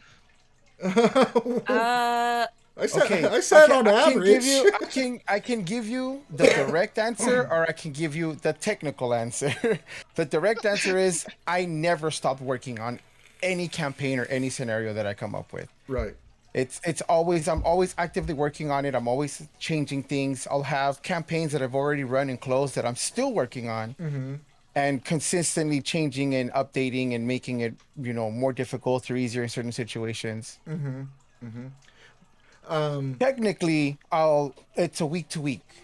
I have all my stuff, all my campaigns, all my settings. Every scenario is cut up into segments. So there's always going to be like a social segment, a combat segment, an exploration segment, Yeah. and everything revolves around story. So it depends on what I want to push or what I want to change. Because sometimes players don't show up, Yeah. or players want to do like they want to have a shopping episode or they want to have a beach episode. Okay, cool. So I have scenarios set up for that that kind of blends into the story that I'm already putting in. So there's always like this aspect of, okay, cool, you guys are taking a break from the main action to develop character or whatever. And like I said, I'll never stop working on it. Like prep time, there is no like set amount of prep time. But if I have to work on, say, like we're running a campaign currently, it's a week to week basis. I'll change and update things according to how players level or the types of equipment that they're finding, because that's probably one of the things that I tend to do a lot. Whether it's a good thing or a bad thing is I tend to give them a lot of gear and equipment that they can kind of rotate through. And it's always usually like utility style equipment. It's never anything that's like super OP. They're not freaking wielding 300 swords into combat, none of that stuff. Do you make your own maps, or do you Oh, do you yeah. find them on Google or something? No. I have tiles, I have battle mats, I have you name it, man. I have my collection's grown massive since the last time I played with a Russian. Um, I'll piece together stuff. Like one of the things that I'm actually working on now that I really enjoy is I got these plexi sheets. They're basically like plastic sheets of or like plexiglass with the grids carved onto them or painted onto them. And Right. I'll take colored felt. So like I'll do white for snow, green for grassland or forest, and I'll put the grids on top. And it's kind of like a war tile type of situation, like a wargaming type of situation, but there is a visible grid on the board. I just ran my Krampus campaign, which I run every Christmas, every December. I'll have it at some point in December, and that's what we did. We did a half that where it was like a white felt with these plexi sheets on top. I bought these nice trees like over the year, and then the actual main part of the fight took place on tiles that I have that kind of piece together like puzzles. You've seen the board games, the D&D board games, the Just It's One and all that stuff. I have a Yeah. bunch of those tiles. So the main part of the fight took place in the room that I designed out of that. Yeah. The D&D board game is actually the cheapest way you could get minis for it. My buddy goes to he goes to pawn shops, and we have a place here. Well, we don't. It's not anymore. The owner actually got arrested in a cocaine fueled cop chase. But it happens. It happens to everybody, At some Hey point. man, At some point. it's life. You can't talk bad about that because everyone's life is a different situation. The point is Yeah. is that he had something good and he gave it up for something worse. Yeah. I mean, we're not gonna talk bad about that guy, but at the same time, I'm not gonna commend him for his actions. No, He no, knew I what he was was. doing. Yeah, no, I wasn't. It was It was it's a just casual Tuesday. Yeah. So no, what I was trying to say is he had a place that when Amazon gets returns, they send them to these places that, and before they ship them back the items back to the warehouse. It's like a flea market, but for stuff that was supposed to be returned to Amazon before it actually gets returned to Amazon. And so they have all these tables in this warehouse and stuff, and you go through the items and things. and we used to go there and look for minis and look for things that we could basically turn into stuff for D&D. And he found a whole bunch of D&D board game stuff, and that's how he got like 300-400 minis for like probably like $55 or so. What I suggest, if you ever want to do cheap D&D style minis, go to Dollar Tree. They have bag loads of like toy soldiers that you can Yes. buy for like $1 a piece. And if you want to get creative, you spend maybe like $10 on a really bad soldering iron, and you can just start melting them into different shapes and making them look however you want. And just do the wargaming rules. 1 inch is 5 feet. Yeah. Yep. Yeah, that's how Go buy your. that's how I used to play actually before we back when I was in the Navy, what 21 years ago when I first started playing. We didn't, there wasn't really any room and things like that. So, but we had tape measures, and so we would just use the regular tables that are provided in the berthing areas. That's where we slept. They're called berthings, and they had tables and chairs and things. And we had tape measures, and so we'd measure out how big the table was, and then we would divide that like half an inch would be 5 feet of movement, and then we would just tape measure everywhere.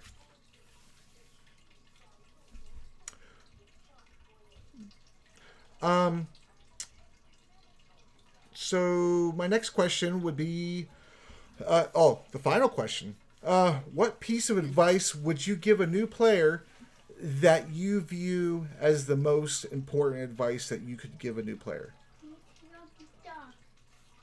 Don't worry about the rules. Don't worry You're going to be more than likely playing with experienced players who are going to guide your every step. So don't worry about memorizing all the rules, memorizing all your awesome skills and abilities your character can do. If you're playing with very open and experienced players, they're going to guide you every step of the way. So at first, the game's going to be very intimidating, especially for someone who's never played, who's never even picked up a book. But like I said, if you have a very open table, a very welcoming table, you're going to pick it up really fast, and you shouldn't stress about it.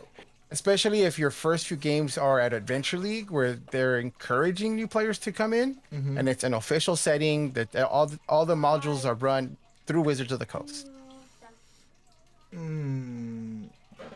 Anybody else have a different advice too? That was good. I mean, that's a good one. I just want everyone's opinion too.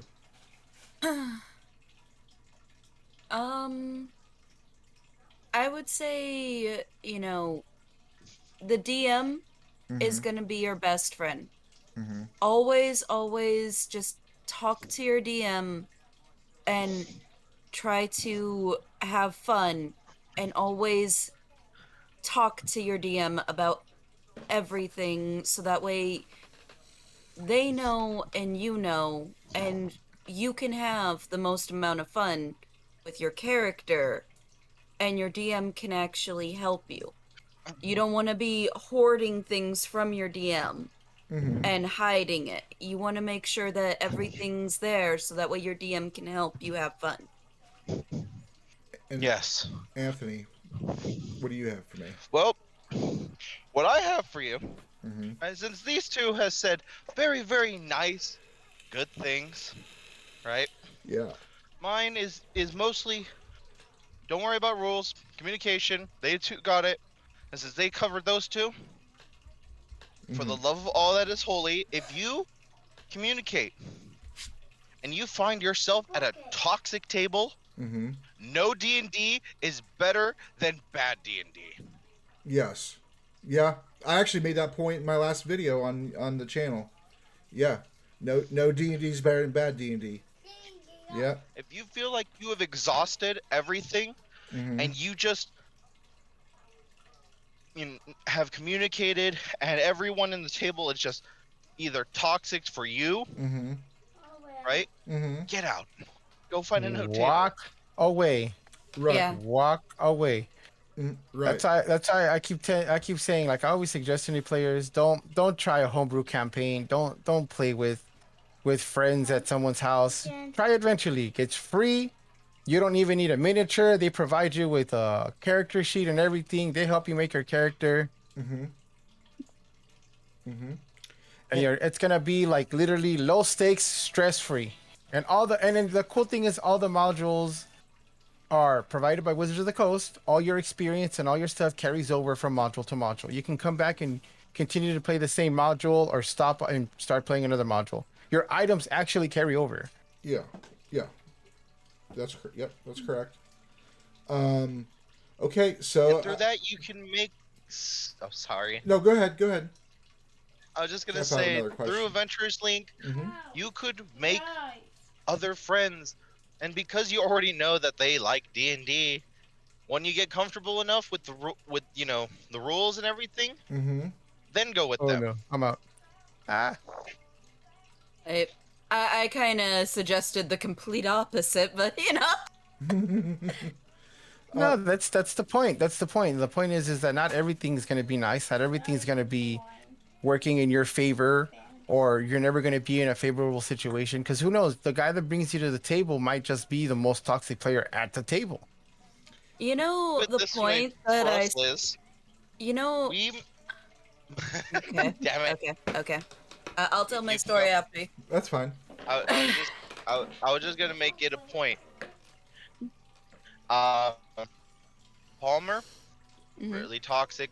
We didn't agree and whatnot, but also he was the one to bring us to Pathfinder. And how long have we been doing Pathfinder? Yes. Right? We fell in love with Pathfinder, right? But it was still Palmer who introduced us. Hmm. So go and take a chance. You might find something that you will love, even if your experience was bad. So, can I say a story about our friend Pablo's campaign? Yeah. No. Yeah. Yeah. There's no official time limit. I just figured after 2 hours, you might want to break. That's all. I'm fine. Nah. What? Break? We don't do that. Oh no. So, This is tavern time. Hey, We'll go for 8 hours. that's fine with me. That's fine. That's fine with me. I'll take your intro and then just cut it and put it and paste it into pieces and make this into like 4 videos. I don't. That's whatever. yeah. Yeah. Go ahead, do that. It's fine. I have more So- questions. I mean, tons more actually. Zeno, do you have time? Oh, dude, I'm off tomorrow, and I'm off Yeah. Thursday, so I'm not doing anything but sitting around. I just gotta watch Peanut tomorrow, but Peanut's like he wakes up not till like 10 or 11, and I'm good to go. Tavern time, late night. Yeah. Soul Sun Forge, Yandere Girl 911, Zeno, and Lovable Russian. Mm-hmm. So, They take it away. I played in Donut's campaign. He's the one that first introduced me to it. Mm-hmm. And I was kind of like skittish and whatnot, and he didn't really provide the greatest experience because again, we were playing with HeroClix. There was a lot of like, no's, and there was a lot of just, you're going to die kind of feeling and looming over. Mm-hmm. And then I heard a bunch of rumors about Pockets, the way that he DM'd, about Pablo's campaign, and how if you sneezed in the wrong direction, you will die. I was absolutely terrified, out of my mind, joining Pablo's campaign to the point where I was hyperventilating stress. Mm-hmm. And I made my character this little roguey type character Mm-hmm. who she's now just this precious thing to my heart because she ate demon flesh. She was crazed, and she's about 9 years old, and she's an elf. And she, did this. Basically, she was able to do the stabbles to people, jump in and out of blood puddles and stuff, and she had a bunch of abilities. Right. And there was two moments that I distinctly remember, and like I remember a lot of moments from his campaign, but these moments actually made me fall in love with D&D Mm-hmm. because I was actually I don't know if Pablo knew this at all or Mm-hmm. anything, but I was on the fence about it and I was actually considering this isn't for me. And I was literally going to walk away. And these two in particular moments actually were like changing for me. And one of them was when Ampher, uh, the big bad evil girl of Mm-hmm. the campaign, Mm-hmm. grabbed my character's hand. No, wait, it wasn't Ampher. It was Zeno. It was Zeno. It was Ampher disguised as Zeno. Okay. So I remember this. she, she, he took Serenity's hand and Mm-hmm. he taught Serenity how to trigger traps, basically getting marbles and throwing them across the room and having them just bounce. And then he grabbed a handful and chucked them into the room and had them start bouncing. And he Uh, said that you could do that with marbles and bouncy balls. Make the traps go off on nothing instead of go off on you. This is very important. And basically, he handheld me, literally handheld Serenity mm-hmm. all the way through the dungeon and was teaching Serenity how to trigger these traps. And it was such an emotional moment because to Serenity, this is Mm-hmm. Uncle Zini. Right. And then the next Cute. emotional, like where I was crying at the table and Mm. I was literally just shaking like my body was shaking and I literally if I could not do this at all, No. uh I was like, like I can't play D&D. Like this moment right there was literally a very crucial moment for me. And it was when Anthony's character, Alhon, was dying. And I needed to get him aid. Mm-hmm. And I fought against an orc leader. Okay. And to this very day, like at that point in time, it was so important that, rolling against Zeno and stuff and rolling to, beat this orc leader Mm-hmm. because the only way that I could get medical attention at all for Alhon was if I beat the orc leader in combat, killed him, Mm-hmm. took over the tribe, and then requested for aid. Okay. And basically, we were rolling against each other. And he was like, I was getting a lot of low ish rolls, like sevens, fours, Mm-hmm. nines. But for some reason, he was somehow covered up getting lower rolls. And his dice is known to crit 3 times in a row. This is his still dice that is just it's not on balance or anything. It's just known to get really Steel guys. really high rolls, like 15s, 19s, 20s. It's known to do that. And I'm getting like fours, nines, sevens, and stuff like that. And I'm shaking and I'm crying. And he basically says, I kill this orc leader. And Mm-hmm. I start crying and shaking hysterically because I'm like, get him medical aid, get him medical aid. He needs medical aid right now. I remember this being such an emotional moment at the table, but it was one of those things where it stopped being a game for me, and it was such a real moment Mm-hmm. that it's probably one of my most favorite times in the game that I've had. Only one other moment beats this, and it literally had the whole table crying. But that's a story for another time. Those are the Like, best moments of. That's what makes the game truly shine. Is those moments, in my opinion. so, like, honestly, I don't know if I would have ever returned to D&D if I wasn't able to save him. To this very day, I don't know if he was lying about those rolls just so that way he can make things tense. He can make sure that I saved him. Like, I know that his dice are known to roll really high. Yeah. And this was one of the first few times that I ever seen him cover up his rolls the way that he did.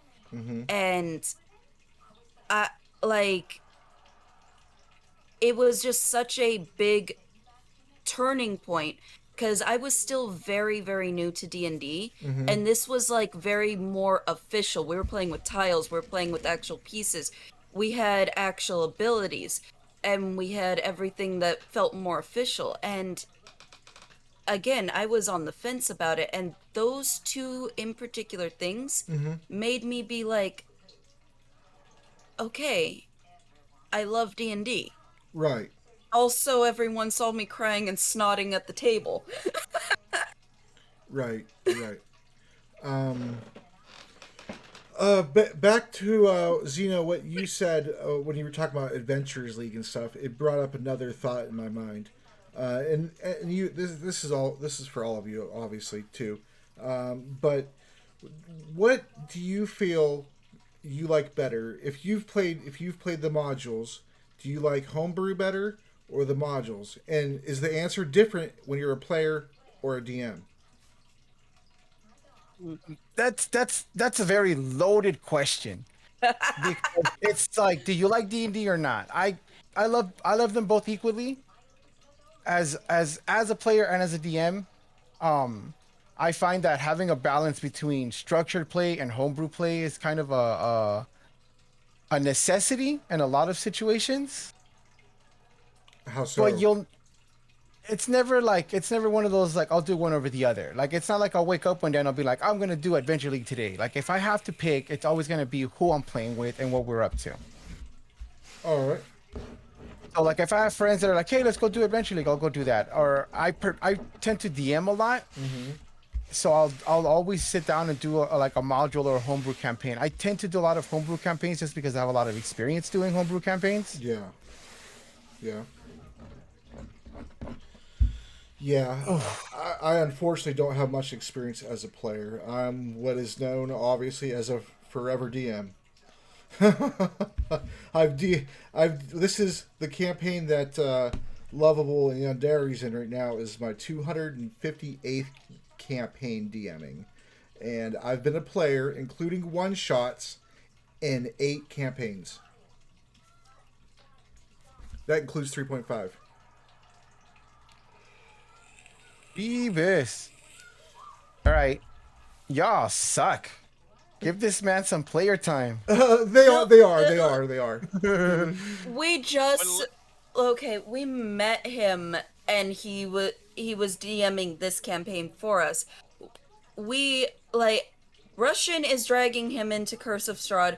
I told him when he's done DMing with this campaign, he's getting dragged into my water world.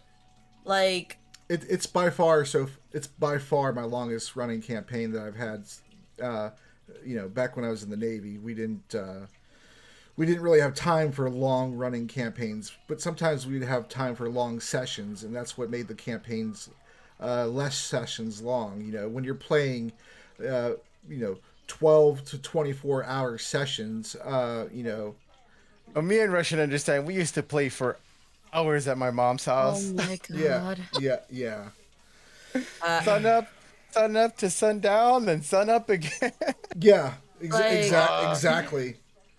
I know the feeling and stuff of long campaigns in that sense, like just long sessions. Because again, Actually, like what? Wednesday night, I'm meeting up for my weekly meetup, and we just closed out like a short campaign. It was kind of like an introductory campaign to meet players. But Panda will know what I'm talking about when I say we're going back to dragons. And I'm doing the whole staff thing and everything. Oh no. Okay, sorry. I'm playing Castlevania in the background, and I'm getting kicked to death. Hey, that's fine as long as I don't get a copyright strike. They They I just got a copyright strike actually from Liz's from your alert. How I have it for Little John for turned down for what? Uh, back then. I think I changed the song now. And so what I did was, I go through. Well, I used to. Now I don't. But edit the video as detailed. I just look for the alerts in awkward periods of silence and things. But I guess I left the part where it says "turned down," and that was it. And I edited the whole rest of it. But that "turned down" got me a copyright strike. Yeah. Yep. Wow. Yeah. I love copyright. It's such a great law. Well, they do it because it robs you of any kind of revenue. Well, yeah, I know why. It's such a dick move. Yeah, I mean, it's I could go for hours on copyright versus in fair use and but unfortunately, we are talking about D&D. yeah. I'll digress. So, okay. So if you feel that's a loaded question, fine. I didn't feel like it was. I prefer. I like modules for sure, and I like Adventures League, but I prefer homebrew. That's how I would answer that question. Well, loaded question is the wrong way to put it. It's kind of like not an unfair question. There's no right or wrong answer to that. Oh no, no. It's just on your preferences, and your preferences are free to change, But I would like to answer it. Go ahead. I think that it mainly depends on the DM. Okay. Yeah. Ooh, I know where she's going with this one. Continue. That's a good answer. Because I'm gonna just directly turn the spotlight right on Russian. Okay. Oh no. He's DMing Curse of Strahd right now. Mm-hmm. And I'm looking at Curse of Strahd, I'm like, this is amazing. This is great.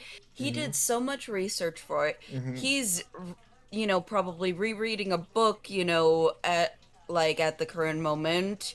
He's doing so many things for it. He's adding more characters into it. Mm-hmm. And he's also, making sure each and every character feel like they are organically in the world and not like, we exist!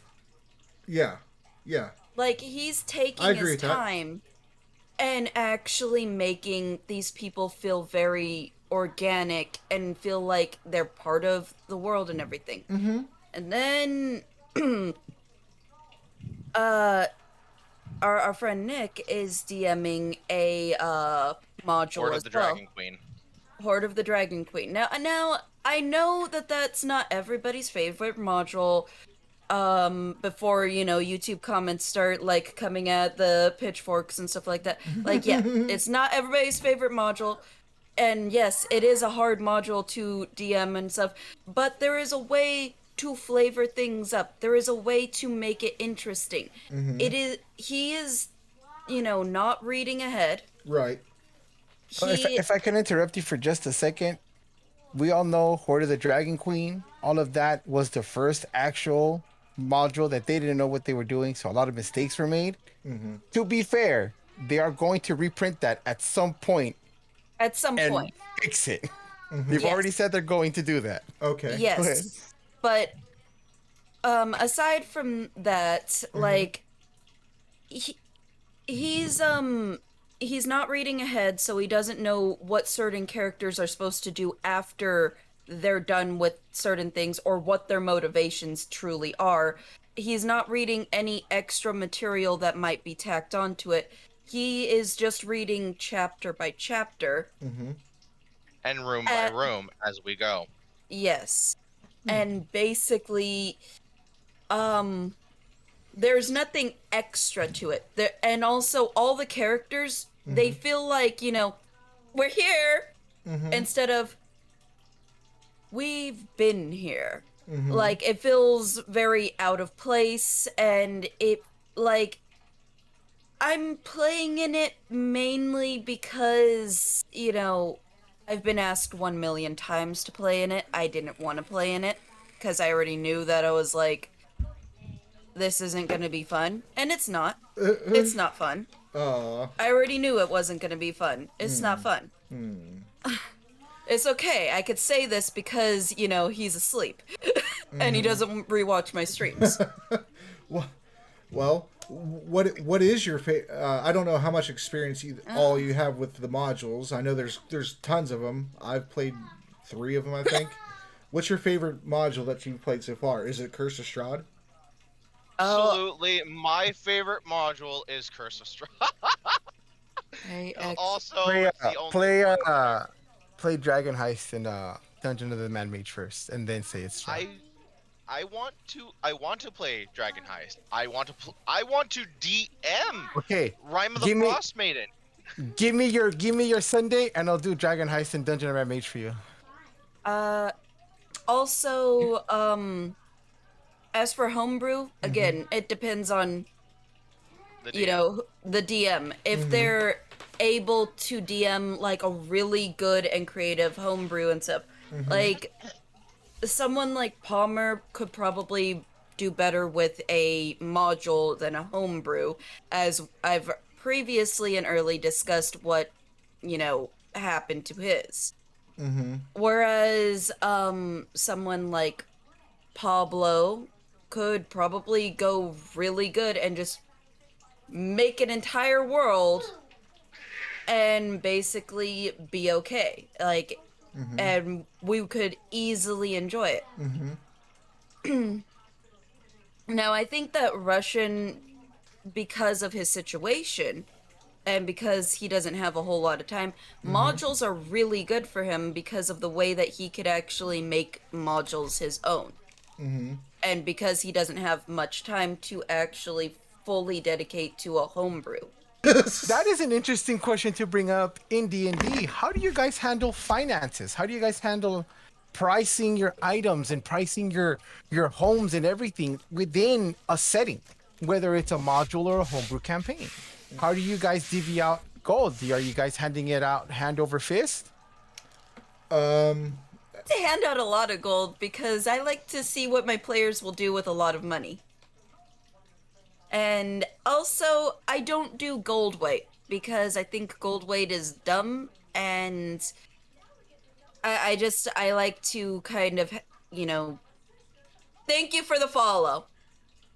I like to basically have my players just, pull from their infinite bag of,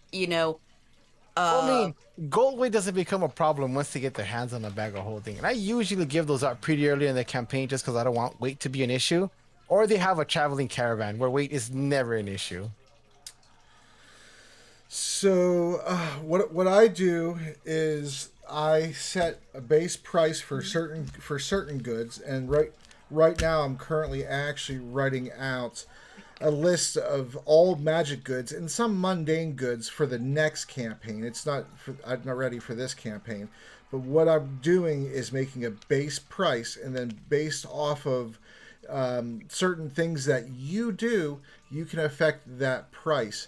And then worldwide, if there's shortages and things like that, that affects the price. Like if there's a shortage on iron and things, that will affect the weapon price. And if there's a shortage on wood or whatever there is, and if you go somewhere where there's an abundance, then the prices are cheaper. The same thing if you sell to somebody who doesn't have any of that, you're going to get great value for your item. However, the more of them you sell, the less value it's going to be because you're flooding the market before they could be sold.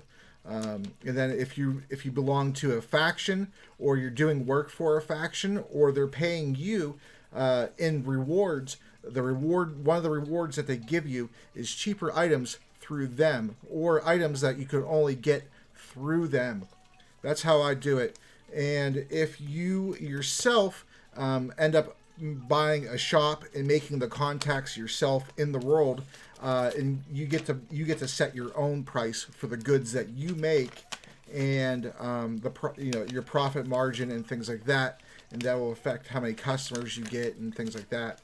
And it's quite an extensive system actually, but the basic of it is that the currency fluctuates and the value of items fluctuates according to where you're at in the world, and if there's like a wartime and things like that, all that kind of stuff affects it.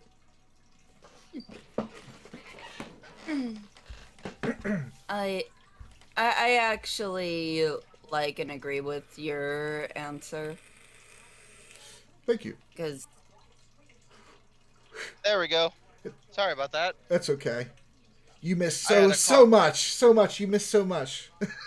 yeah, I had to now calm we're my on distress. Trust. Trash. All right. No, we're not. We're not.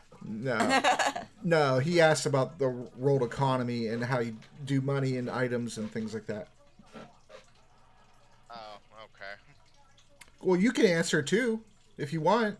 If not, How do you the question is, how do you handle financing as far as handing out gold and pricing individual items from like mundane to like powerful magical items? yeah. How do you handle that so that there's kind of like a balanced economy, or at least a fair economy where the players aren't incredibly rich taking advantage of the people?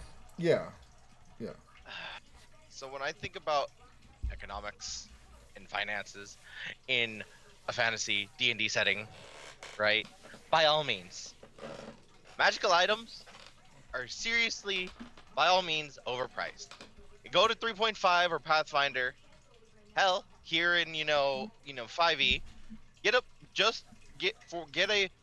+2 magic item with one additional effect in 5e, or in Pathfinder at 3.5, get a +3 with one minor magical effect on it. Congratulations, you have a sword that can literally buy a kingdom. Yeah. And it's retarded.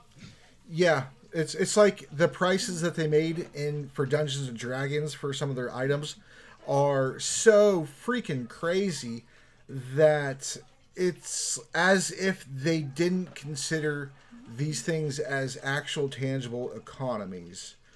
Another thing is, in Dungeons and Dragons, things are priced via their usefulness, not what they are. Oh, thanks for making me a moderator, Liz. A good example would be, let's just say for all intents and purposes, potato poison, right? We historically know that you can make a poison out of potatoes, but in D&D you can get a sack of potatoes for 1 kappa. Yeah. A lot of the items that's what I was saying earlier. That relates back to my earlier point that D&D is a really sweet game, but what makes it a really sweet game is the players and the DM. The rules themselves do not, mostly because a lot of them you'll find are unbalanced or unfair or are very much up to interpretation. And the game itself currently is owned by Hasbro, the people who make freaking Monopoly and Risk. And it's so, they themselves, they're just some dudes, man. They might play D&D, or they might have played it before, but when it comes down to it, have they really taken the time to balance all these things? I don't think they have, because there's certain items in D&D that are super immensely useful, like a horse or a cart, and they're cheap as shit. But food and things like those, I don't know. It's like I don't think any weapon should cost $100K in gold. That's quite a lot.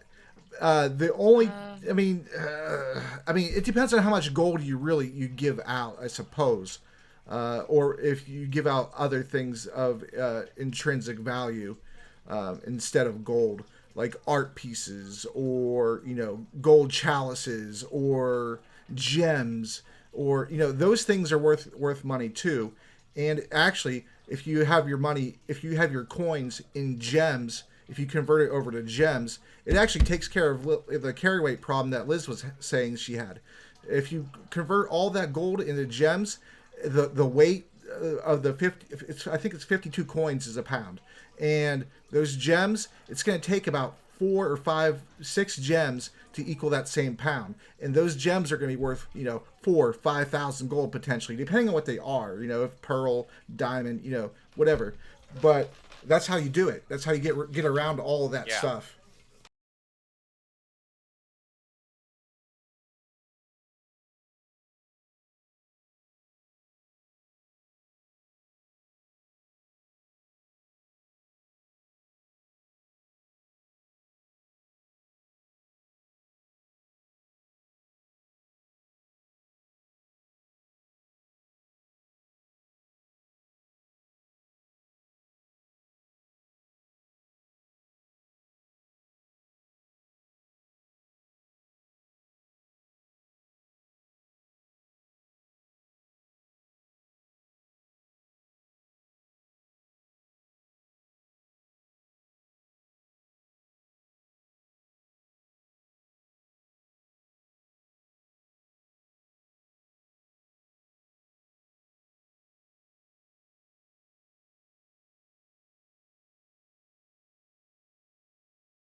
rolling a one should always be bad in your opinion? Uh, in terms of combat, yeah, but it's not going to be something crazy. You know, it shouldn't be. It depends on the circumstances of what you're fighting, I suppose, or how you're fighting them, or if you had disadvantage and you rolled a one, or if you had advantage and they were both ones, or something like that. It's it's situational, really. But like I said before, you know, it depends. It's very nuanced.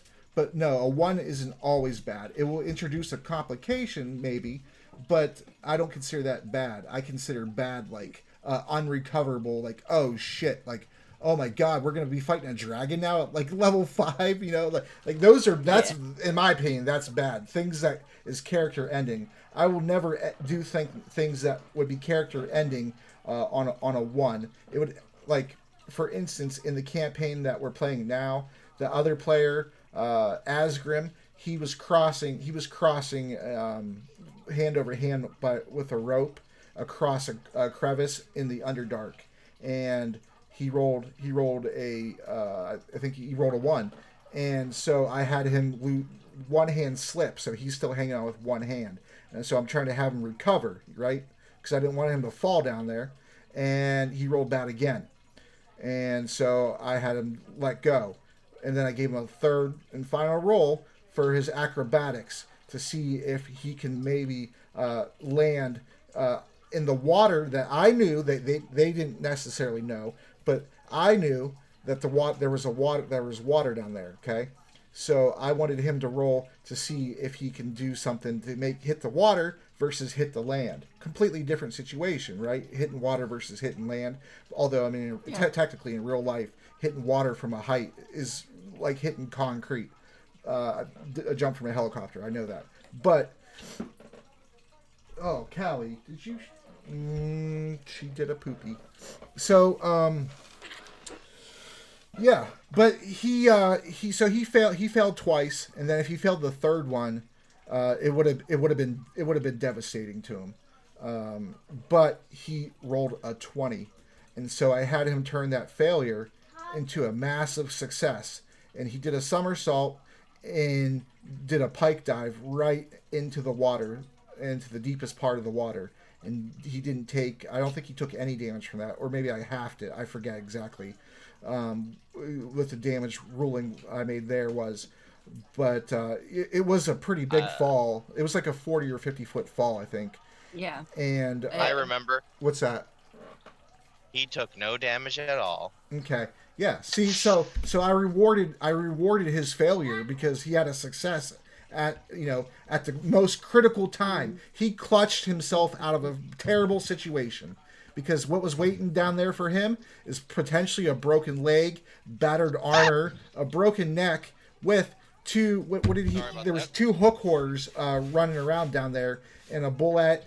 And then, when you guys went down there, you seen that there was some drow down there fighting Yanti and things. And he would have been down there, maybe unconscious with a broken leg, maybe internal bleeding, maybe, his armor would have been just junk, and it would have been that probably would have been a life-threatening situation if you didn't rescue him real fast.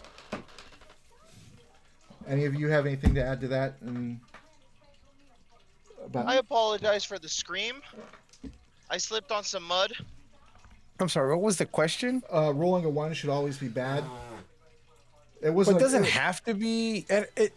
The thing is, it's you have to play it by ear. It doesn't have to be bad to like an extreme, because I do like the concept that you're supposed to be playing a hero. You're supposed to be playing an experienced veteran character. Even at level one, you're assumed to have some sort of knowledge and be very well experienced in what your skills are.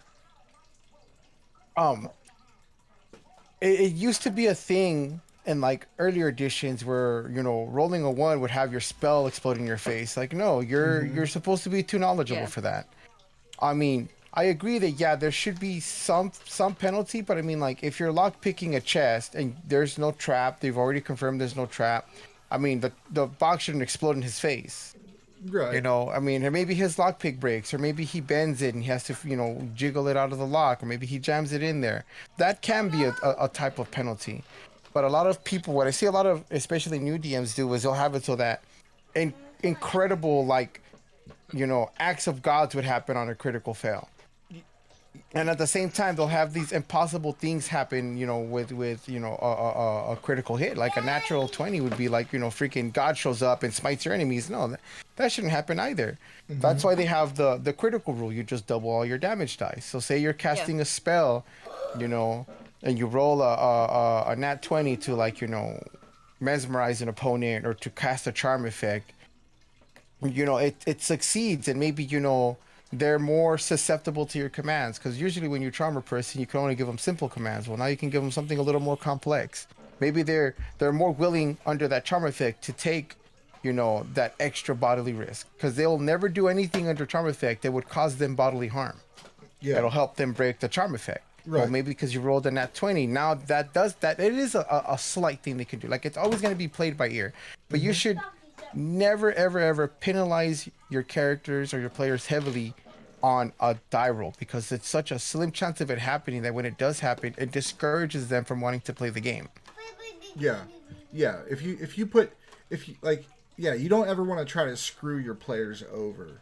Uh, Definitely not intentionally. Sometimes it might happen on accident, but usually, if the players are screwed over, it's because the players screwed themselves over. What you want to do is you want to create a situation that adds pressure, adds tension to the situation, and that will therefore cause the players not to resent you, but to be more invested and engaged and understand that their actions have consequences. Yes, it's a game, but at the moment you completely forget that it's a game because it's so gripping and enthralling, and you do that based off of their decisions and the pressure that you add to them. Once you get to know your players and their capabilities and things like that, because not every level 5 fighter is the same. It's just not. It's not going to happen. And so once you get to know what your players are capable of, you know exactly how much pressure to dial up and what they can handle. And you don't ever want to exceed that, except in moments where you let them know with ample warning that you're exceeding their threshold limit of what they can reasonably handle based off of your expectations of them.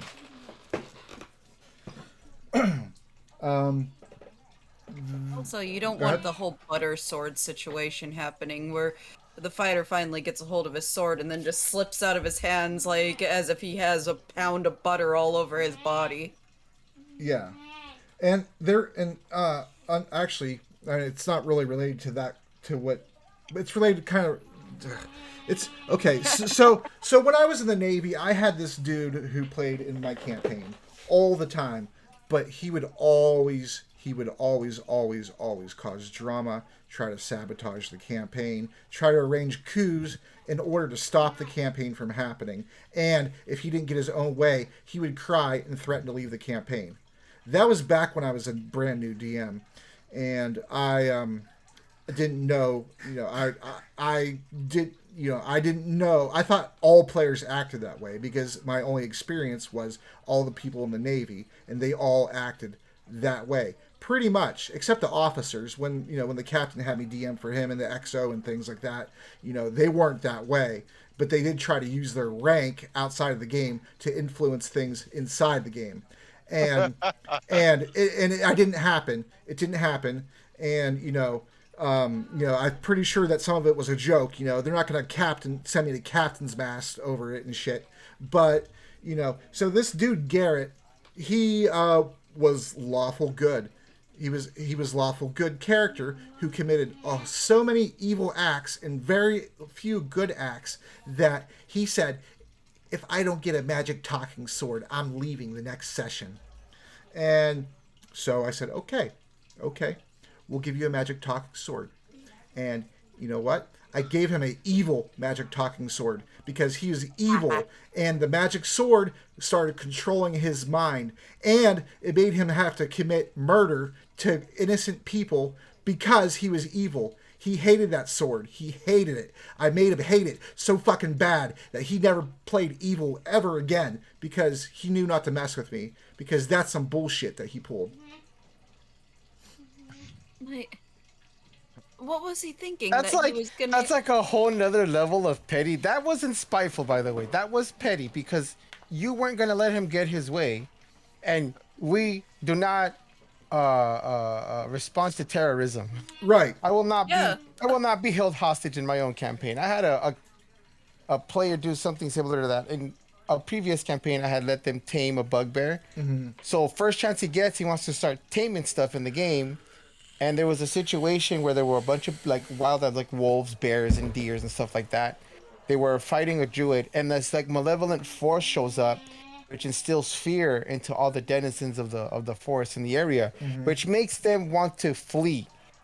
So he's trying to force tame a bear as a bard in this situation where the bear's only instinct is to flee. He does not want to sit by and make friends and none of that stuff. Well, he bitched and moaned for about an hour, and then finally he says, "Oh, my character commits suicide." And out of pure spitefulness, I go, "The gods bless you and make him immortal." He got up and walked away from the table. I did not miss him one bit. Yeah. Yeah. Yeah. I mean, after the fact, thinking about the situation, 18 to 20 years ago, because I don't exactly remember the year that campaign took place. I think it was 2002. I want to say, but thinking about it, I should have let him go because at that time that was probably my second or third campaign I've DM'd, and the first two were one shots. But thinking about it and how many players I had at the table in my living room, I should have let him go because at that point I don't think I was ready for 10 rules lawyers, and that's what I did. Yeah. So I should have been like, yeah, take care of yourself, guy. You should have just been like, don't let the door hit you where the good Lord split you. Yeah, the people in the Navy. I don't know. I guess the stereotype, and it's kind of true, is a lot of people who play tabletop games don't have the best of social cues and skills, I suppose. And so I kind of understood that, and so when they were doing the rules lawyering thing and stopping combat and stuff constantly to have this huge drag out debate, like I thought that was normal. I thought it was normal, but it didn't feel like it was normal. But it seemed like that's what everybody was doing, and they didn't have a problem with it because they all did it. And so, it's just one of them things, man. Later on, I look back on it, and I should have kicked him out right away. But I was new to D&D, and I was so freaking excited to play and to DM that I just let it go. Didn't care. Yeah. All right. So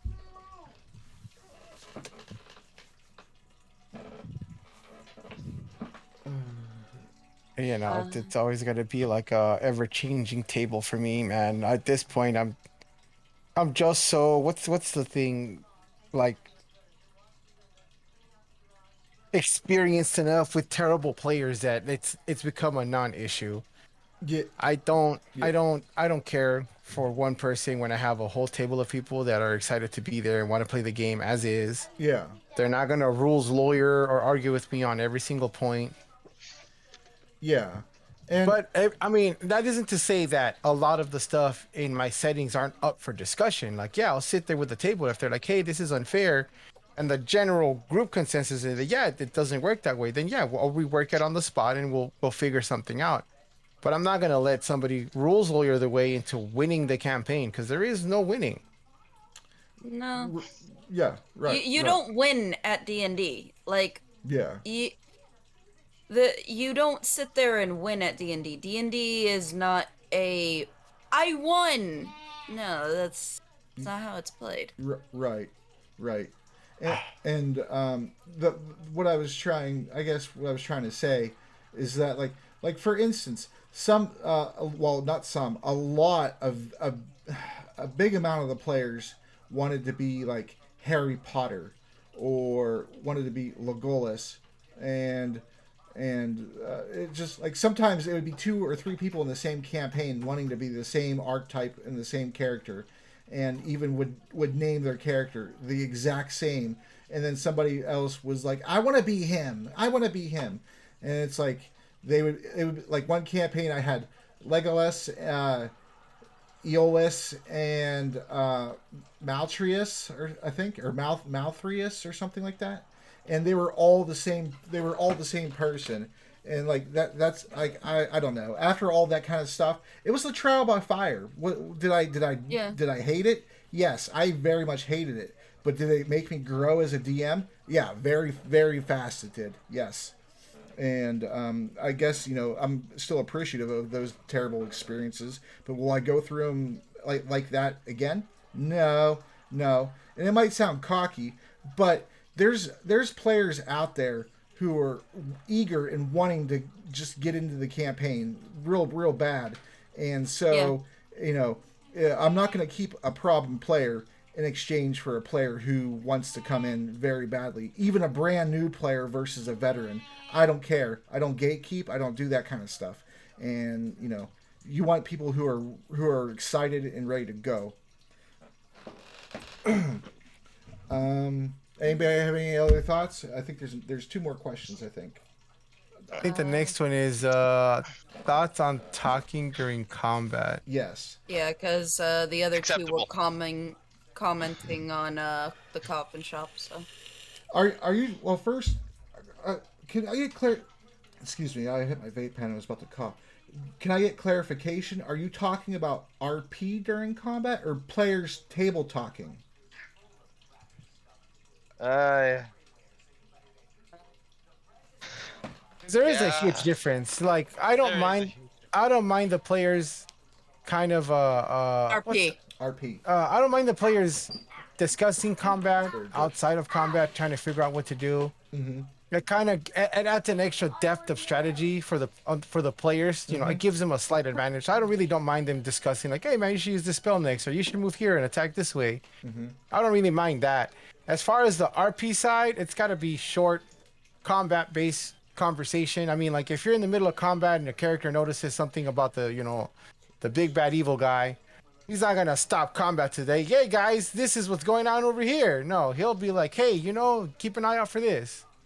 Those kind of conversations are acceptable. In a roleplay type setting, because you're not gonna stop in the middle of combat to discuss grandma's recipe, man. You're gonna just, hey, you know what? This is happening. We need to deal with this situation. But again, as far as players discussing strategy and talking stuff out, I don't mind that so much because it lets me in on their strategy and how to counter it. It's a double-edged sword, You give them an advantage, but they're also giving you the advantage. Anybody else want to weigh in on that before I do? something I heard someone else. Oh, okay. Go ahead. Something I heard someone else suggest is so combat.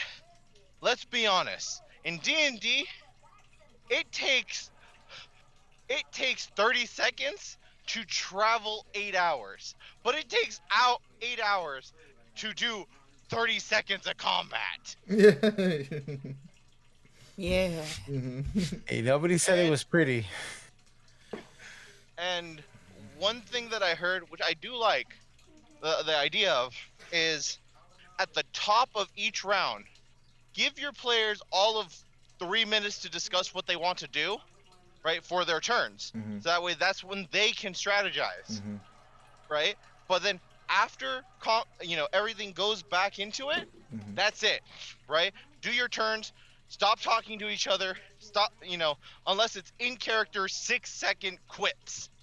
Once you've used that 6 seconds, you're done. What do you have?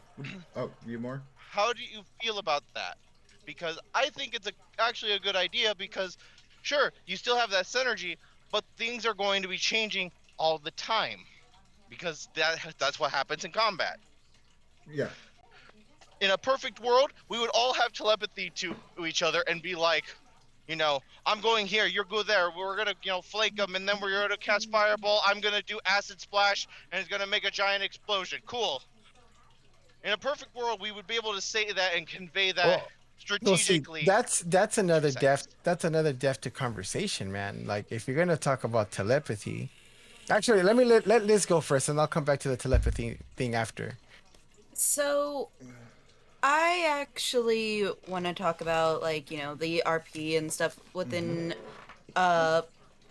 combat, because I actually like the RP side and stuff, and I think that if RP in combat, happens, it's awesome because the characters and players are talking to each other.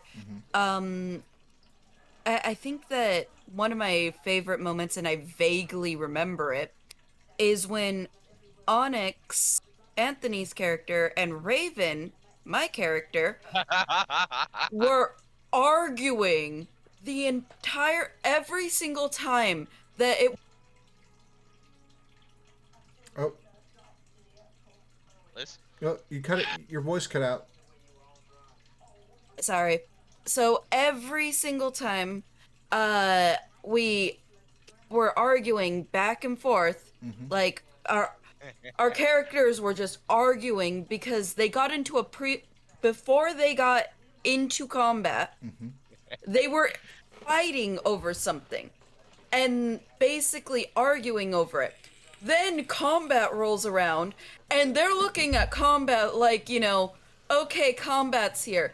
And they're sitting there just aggressively yelling at each other throughout combat. And when it's my turn, I say something mean to Onyx. When it's Onyx's turn, Onyx says something mean to me. And we're just going back and forth like at it and, yelling at each other and stuff. And, you're nothing but scum of the universe. I slash the demon with my sword. Oh yeah, you're a female dog. I shoot the demon with my bow. And we're just sitting there going at it, and then all of a sudden combat ends, and then we're just up in each other's faces, and we're like, still arguing and stuff like that. Because they kind of had this like love-hate relationship, and I really, really loved the fact that during combat, which is usually the time where everyone at the table, and there's no one role-playing at all, everyone at the table is just silent. And no one's talking at all. Like, everyone's silent. And basically everyone's like, okay, I roll. And some people might say one-liners, some people might be like, I cast invisibility and I do it with a flare or whatever. And it's like, okay. But mostly everyone's kind of silent and they're rolling dice and there's not really too much energy. I loved that moment because there was just so much heat, so much energy, and the knowledge of, am I going to turn around and slash Onyx? Is Onyx going to turn around and, fire the bow at me? Like, the tension between that, but also we're on the same side and stuff. Like, like, I felt it, and it felt great. And also, like, there was a bit of a crush on each other and stuff like that, but also they were arguing like an old married couple, so it was great. You're still talking about it. Yeah. What did you what did you have, Zeno, about the psychic?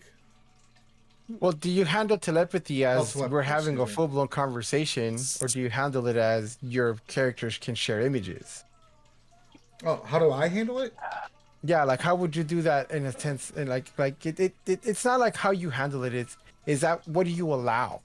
Because I mean, obviously, I go off images and emotions can convey a lot faster than actual words. Because I mean, if a character's having a full-blown conversation, if that's the rules for telepathy, then yeah. it's kind of hard to do that in mid-combat. It would still be the same thing, except it's non-verbal now.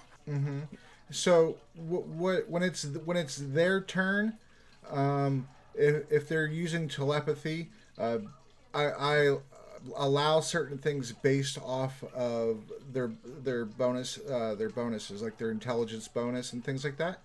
And I have certain thresholds for certain things that automatically work for certain characters and things like that.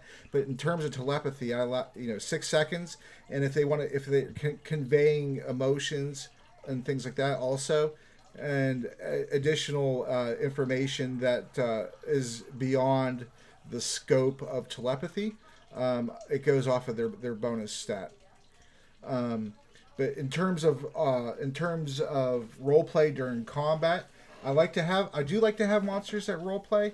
Right now in the D Live Roll 20 group, I don't do that as much because of the slower pace that we're going, and there's other people waiting to DM and things like that, and so I kind of let some of that stuff go for normal enemies, quote unquote, normal enemies and monsters.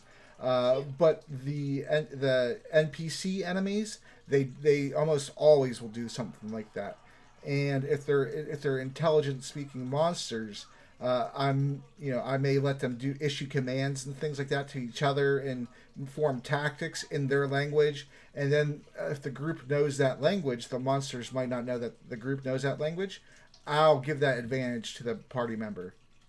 And then in terms of combat, because combat does take the longest, I allow characters after the round is over.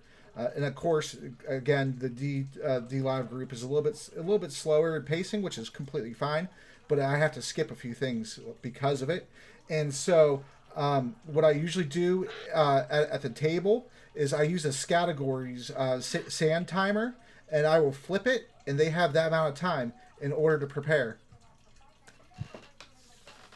They have that amount of time in order to prepare, and so like I'll do things like, yeah, the help me brother, like, I need speedy assistance, my friend, or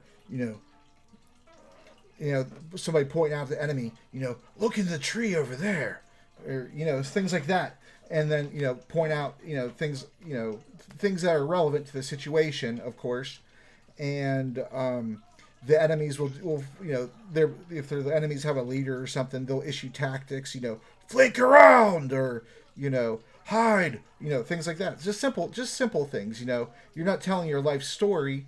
It's about 6 seconds of talking, and That's what I would say would be like short, simple commands, or short, simple direction that your character would give to another character in game. I wouldn't say they were stocked. Like I said, they're not gonna stop and discuss Grandma's recipe from 3 years ago. yeah.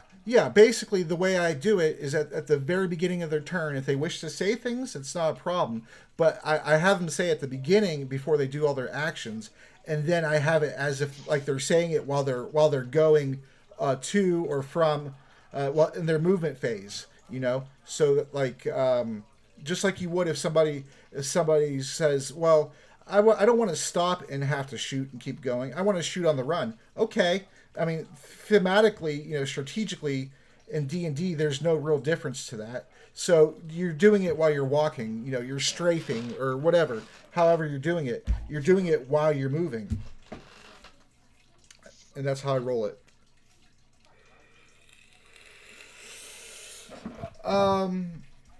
Was there any more questions? I think that's all about it.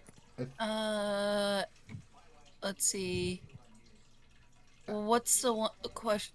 What's the thing that happened right underneath talking during combat? It's accidents happen even to heroes. Yeah, but you're telling me that a seasoned veteran is gonna swing his sword and then just drop it? Yeah. I'd understand if they relaxed their grip for a moment and they gave the opponent the ability to parry, and that would cause them to drop the weapon.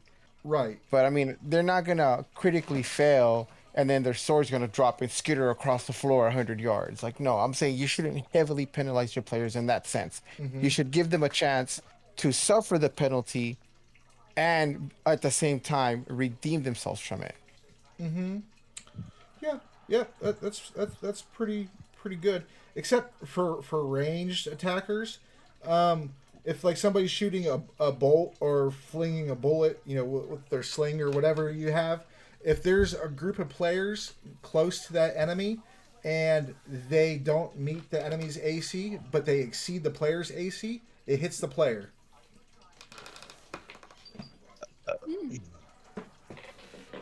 And so it's a risk. It's a risk reward. Like, are you? Oh yeah. Are you sure you want to shoot that flaming arrow right into the melee with 3 of your players right there? Are you sure? Okay, go for it.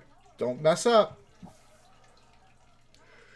It's all up to the player. I don't take away player agency for nothing, unless I have before, but very accountability. Rarely. Yeah, accountability is a thing. Yeah, be accountable for your actions, because if you do something and like if you fail and you succeed anyway, then why play? Like, if you're gonna pass everything, if you're gonna succeed at everything, just assume that you won the campaign, that, or quote one, you beat the bad evil guy if that's the story you're going for, or if you're going for the heroic sacrifice to save your party. Just assume that happened, and then you're good to go. You saved yourself potentially years of time, and you won in your head. Good deal. The same person that had asked about accidents happen even to heroes commented just right now. Collateral damage can be fun. Oh yes, definitely can be hilarious. Can I say collateral damage that just happened in my campaign? Oh, dude, you go first, and I'll tell the story of Polton. I'll never get tired of telling this story. Polton! Wait, are you gonna say the collateral damage that is about to happen? No, the one that you guys totally, didn't take care of, even though I made it clear to you guys that it happened. Oh, yeah. Go ahead on that one. So, the coffin maker shop, we're back at it again. Now, I made it so that way Anastasia. I can go bathroom real fast. Okay. You already know, so it's fine. Anastasia, one of Strahd's wives, has power over rats, right? And as such, there was one rat swarm in there to basically oversee and make sure that everything was fine. Then the adventurers came in. Then they blew up the roof of the coffin maker shop.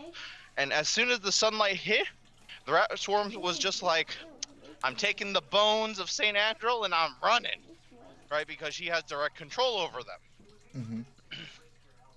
So it made it like outside, and they told the boy that can cast fireball to cast fireball on it. And he's like, okay, boom. I specifically told the players, and the next door house got on fire. They did nothing about it. As a result, for their next encounter, the authorities of the town were not there because they were dealing with a fucking fire. They could have had Ezek to help them with the Feast of St. Andrew, but nah. Instead, he was there putting out a fire. Collateral damage is fun, with consequences. Dumb nuggets. That sounds like a fire that got out of control. I got a question on Twitter, actually. Wow. Okay. So how do you handle failed skill checks? I think we already covered that. You might have not been here. I could touch on it briefly, I suppose.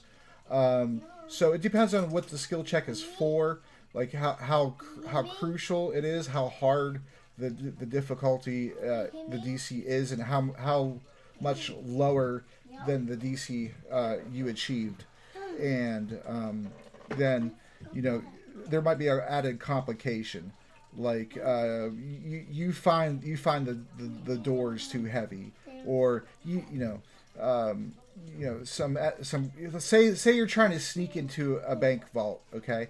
Well, the patrol happens to come by and see you. Now it turns into a role play session where you have to try to talk your way out of it, and I'm not going to let you roll your way out of it either. It's going to be active. You're going to do it. You're going to talk your player out of it, and that's what I do for that. As far as skill checks go, it's not like, I mean, for instance, they say, like, I like the whole opening the box trope. They found the treasure chest, they've inspected it, they know that it's not trapped. Mm-hmm. They're certain it doesn't have any kind of magic to it. It's just a mundane box with some tools in it that they got a lockpick. If they fail the lockpick check with a critical miss, I mean, like their lockpick breaks, or maybe it bends in the lock, so now they got to take an extra skill check to get, to jimmy that bent lockpick out. Stuff like that. Yeah. It should never, again, it should never be an extreme penalty that they can't work their way out of, because Right. it'll discourage your players. I mean, nobody wants to go into a situation where they're opening a box and then it explodes in their face and kills half the party. No, then they're not going to want to go and open another box. Yeah.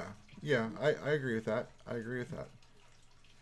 But skill checks are a little more, as opposed to combat, are a little more fun to play with, because you can have degrees of success and degrees of failure. Yeah. Maybe they do pick the lock, but it's an audible snap and the guard outside the door hears it.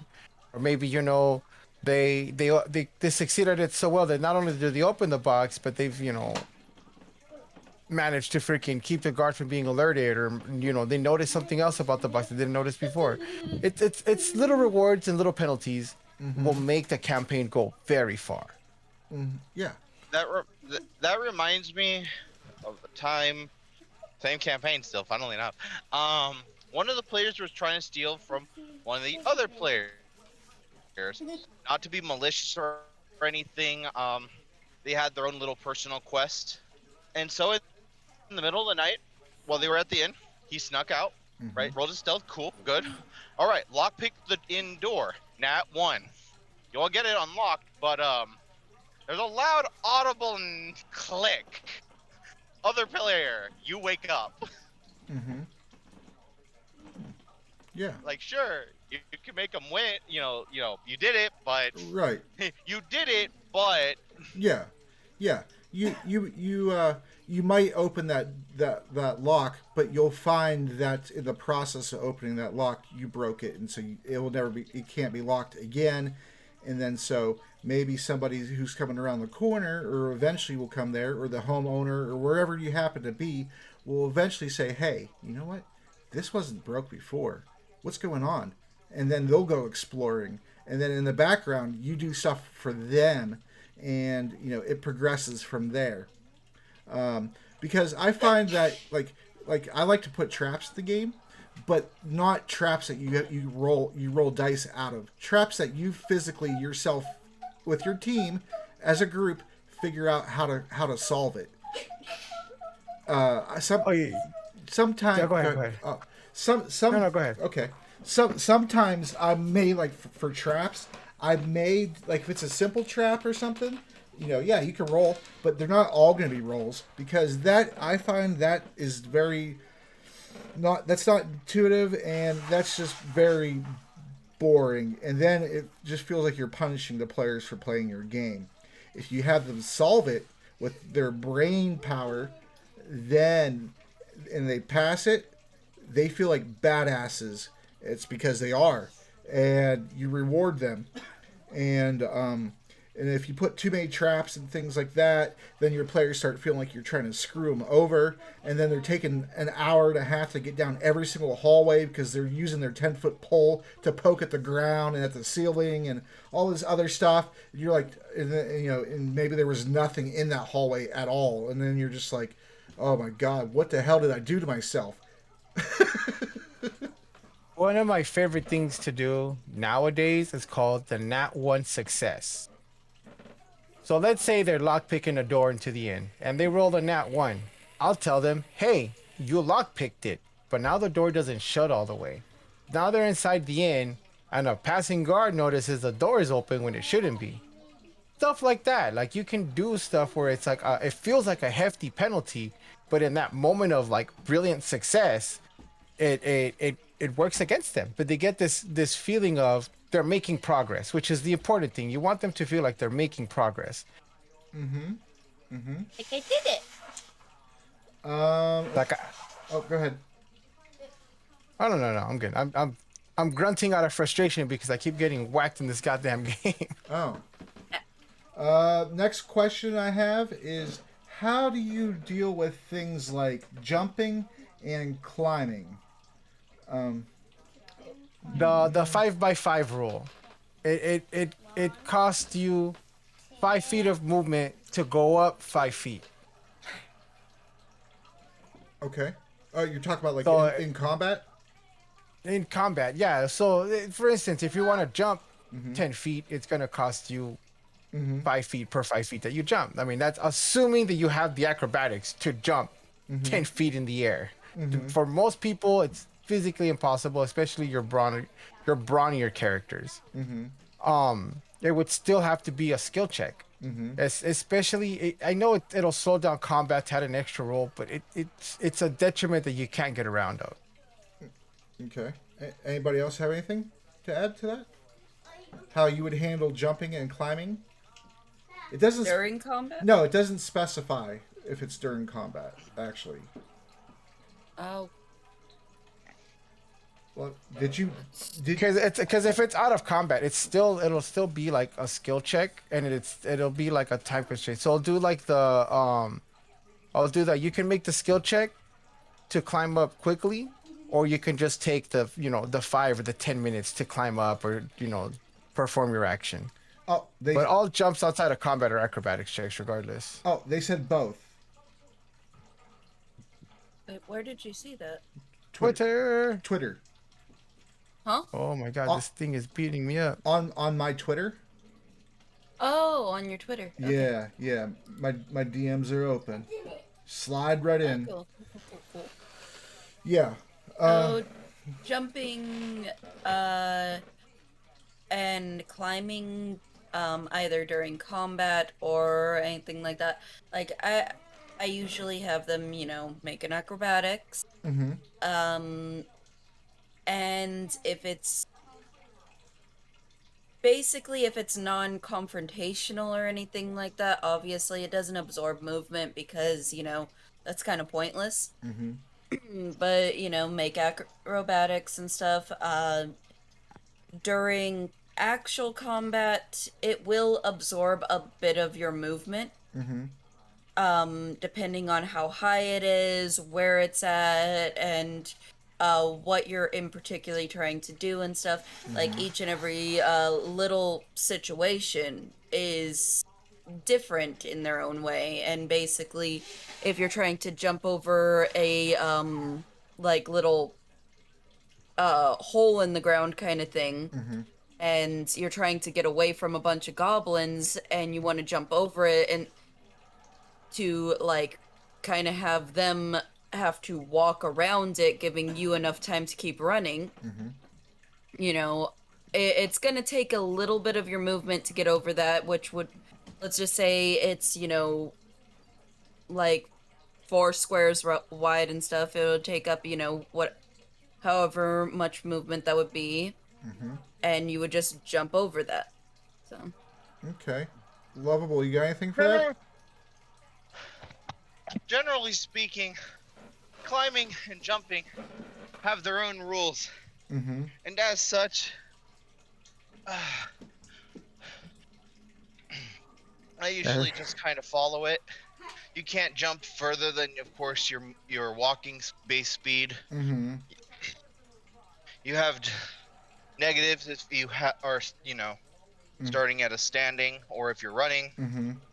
And generally, for every foot, this is how at least I do it, because Pathfinder does it this way, and I like it like that. For every foot, the gap is, or the jump is, or for long jumping, it's 1 for 1. Basically, the DC, if it's a 10-foot gap, the DC is 10. Make a athletics or acrobatics, however you want to flavor it. Climbing, generally speaking, I don't like 3.5's climbing rule, where it's like every 10 feet you got to make a check. Yeah.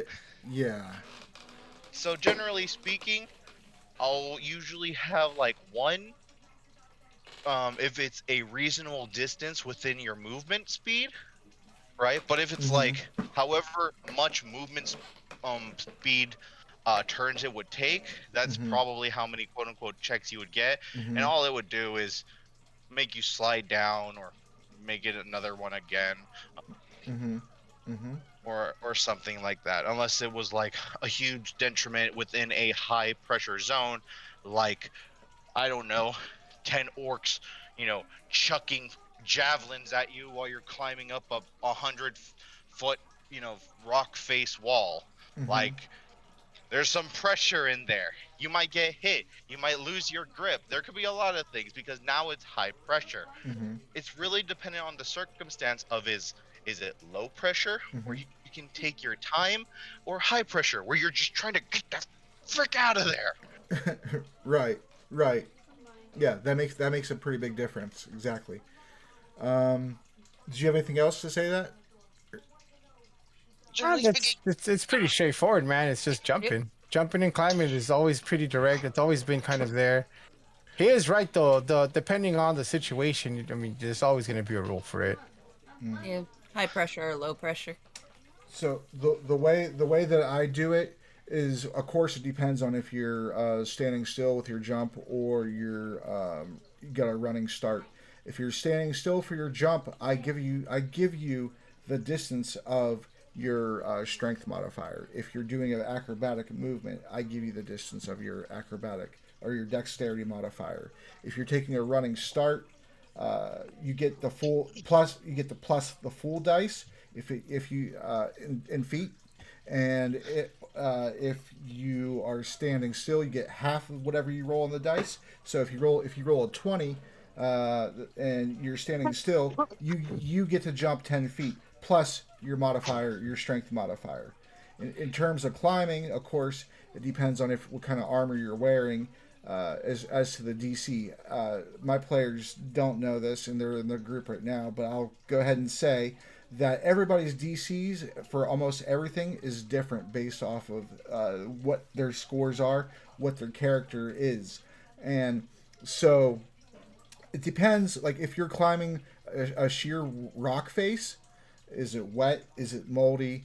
Is it ice? Are you using pitons? Do you have climbing boots? Those types of things all matter. And then the way you're climbing. Like if, for instance, if you're using the rope to climb across a ravine or something like that, are you walking on top of it like a tightrope? Dex. Are you underneath of it, going hand over hand like a monkey bars? Strength. Are you on the rope, army crawling with your legs secured around it? Strength. And according to your role, is how well you do in these things. Of course, just like everything else. But so those are my nuances. Off of it. Like I said, if your ability modifier is high enough, then I don't make people roll for certain things, because they're skilled in it. Like a rogue, for instance, they're skilled in it. If they have if their specialty, the rogue specialty includes the second story work where they're able to climb up higher, and I think it's like you're climbing. It's not difficult terrain and things like that. Then it's if it's not that hard of a climb. If it's like a DC 10, they get it. If it's a DC 15, they probably get it. So it just depends on and I'm not going to have them roll for it. I'll just make it succeed. It happened. Because again, they're heroes, right? When you first start out, you're not heroes. You're just trying to be a hero, and as you become a hero, those things get easier for you, and the DCs maybe get a little bit lower, because the proficiency bonus going up by one every 4 levels, I don't really care for. I think it should be a little bit better than that. I think it should be one like every 2 levels or every 3 levels. But that's me. I'm a fan of my players, and I want them to succeed. I want to throw challenge. I want to throw challenges at them, and I want them to truly,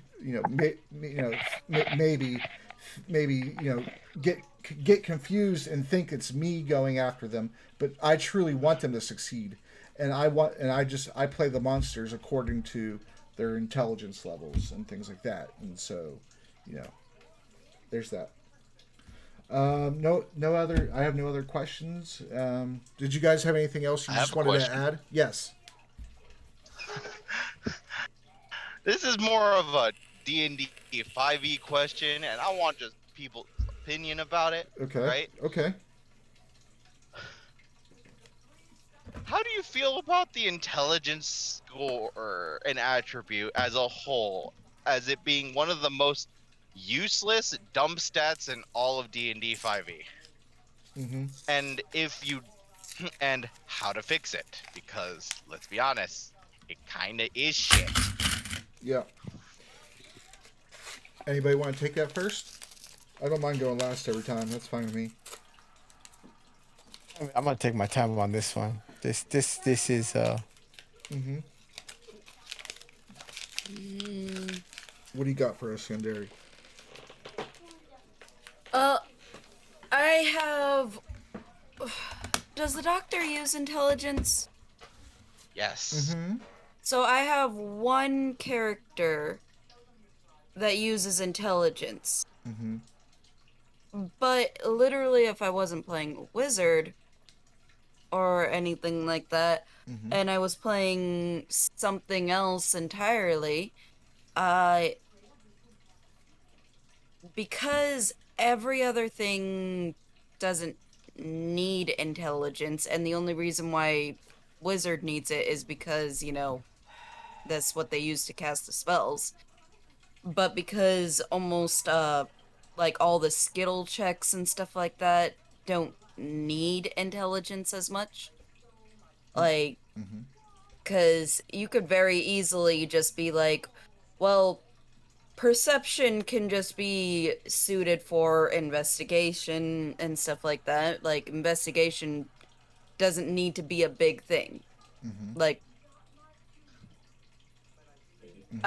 I kind of feel like because intelligence is just kind of a very underused stat in this edition, and because it's the way that it is, I don't know how to fix it because I'm dumb nugget, but the only character that I do play as it, like, I feel like even then the intelligence thing, I'm just like it doesn't like mesh too good, and I'm just like I wish that it was like better balanced, like how Pathfinder has it or some other system has it. Like I kind of wish that there was a bit more things for intelligence. Right. Right. I Z- find I find that making intelligence a more rewarding stat would be the better fix as opposed to making it do more or making it overpowered. Because you don't want to get stuck into a situation where you end up treating intelligence like a charisma. Like charisma, charisma is overpowered as hell. yeah. There's Oh, too charisma is many, overpowered. so you want to make it so that those skills are more useful, more applicable. Because the problem isn't that intelligence sucks as a stat; is that it's not an applicable stat. Not a lot of the checks or a lot of the things you do in a campaign rely on the intellect stat. Mm-hmm. Like insight's always going to be a big thing for me, but a lot of people don't realize that insight's an overlooked skill. Intelligence can also be applied. Like a lot of people don't realize, like you have a wizard in the group, right? And you can use the intellect stat on that guy to do more role play things with it. It doesn't necessarily have to be an in-game fix to make it a better stat or to make it do more, but you can have it be a more an RP thing. Any of the stats can be done that way. Mm-hmm. Why would you want to take a stat that you feel isn't worth it because not everything sucks and then immediately go we should fix it this way instead of making it like an RP thing. Make Mm-hmm. it a more rewarding experience in that sense because then you end up having the situation where players who want to play the smart character feel like they made the wrong choice. And it's not their fault. It's literally the campaign settings. Even the modules in D&D don't rely on any intellect skill checks. They're very rare, if few and far between. Mm-hmm. I I use intelligence a lot for well, as a player, I play up or down according to their intelligence, and that forms my my backstory, my personality, how I act and treat other people, things like that. Maybe my character might not, know that. For instance, if you have a lower intelligence, my character might not know that when you go into the court of a king, you bow and things like that, and they may not, and they might get in trouble for it, and that's fine because that's how I'm playing them because that's their intelligence. Uh, in terms of as a DM, I like to use tool proficiencies quite extensively because I write out guides for every profession that the players express interest in. But beyond that, I also for their languages, they get their starting languages, and then if they have an intelligence of like, say for instance, they get two starting languages. If their intelligence bonus is a 3, that means they have one extra language they can learn, and they role play through that to learn that language by using their downtime activity in gold or resources or a quest even for somebody to teach them an additional language. In my campaigns, and again, the D Live campaign, I didn't at first. I didn't know it was going to happen because it was like, yes, it's going to happen, and no, it's too many people are dropping out. I'm going to stop, and then all of a sudden I had an influx of people again. So I was like, no, okay, it's going to work. And then I was scrambling to make my rolled maps in Incarnate because when we first started, I made my maps in Microsoft Paint, and so I had to design my whole world and everything like that in the cities and everything in Incarnate in the world map, and then all that kind of stuff. And so yeah, so the intelligence, they get an extra language or two or even 3 depending on what they start out with. The tool proficiencies, it determines how many tool proficiencies they could get. That's also role played out. If they already start out with 1 but they have 3 intelligence, they can learn 2 more. For wizards or sorcerers or things like that, I use mana points or spell points if you prefer.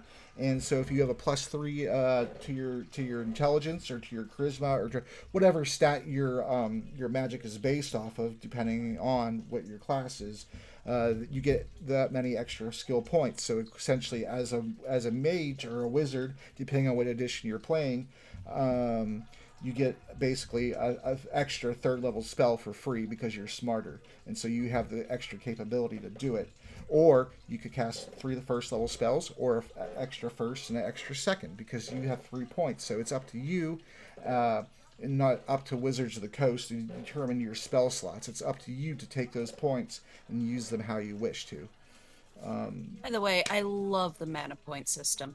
I absolutely and utterly love when I switched over to it because I felt almost completely useless Mm-hmm. up until I switched over to the mana point system. Mm-hmm. And now I feel like, as Oh useful God. as any of the other players, if Mm-hmm. not more so, and I feel very much like necessary. Because some of my spells back then, yes, they came in niche situations, Mm-hmm. but it's like I had to sit there, reserve, and then like do a lot of cantrips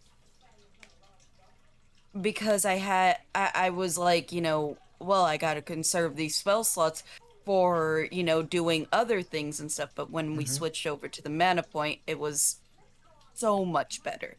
Mm-hmm. So, like, I feel so much more useful as a wizard, and I wish Mm-hmm. that, like, everyone else was doing mana point systems because it just it makes the person feel more useful.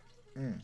For the next campaign, I plan to refine it and improve it even better, and use it eventually so that you could create your own spells or alter the spells you have.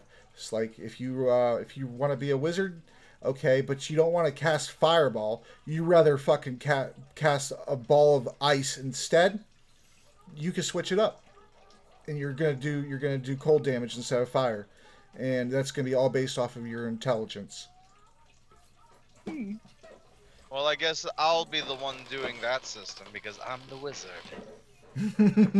Yeah, and I plan on having a system for you to combine spells and I'm trying to make a system that you could combo with party members and things like that. And the more you combo with them, and you know, That Wombo combo. that's something that, oh my gosh, I've been wanting to do stuff like that for a very long time. Basically, um, where someone fires off an arrow and stuff, and then like the wizard just lights the arrow on fire, and then the bard like directs like one of his spells on that arrow, and this arrow is just getting more and more and more buff and stuff like that as it's coming towards the big bad evil guy and stuff.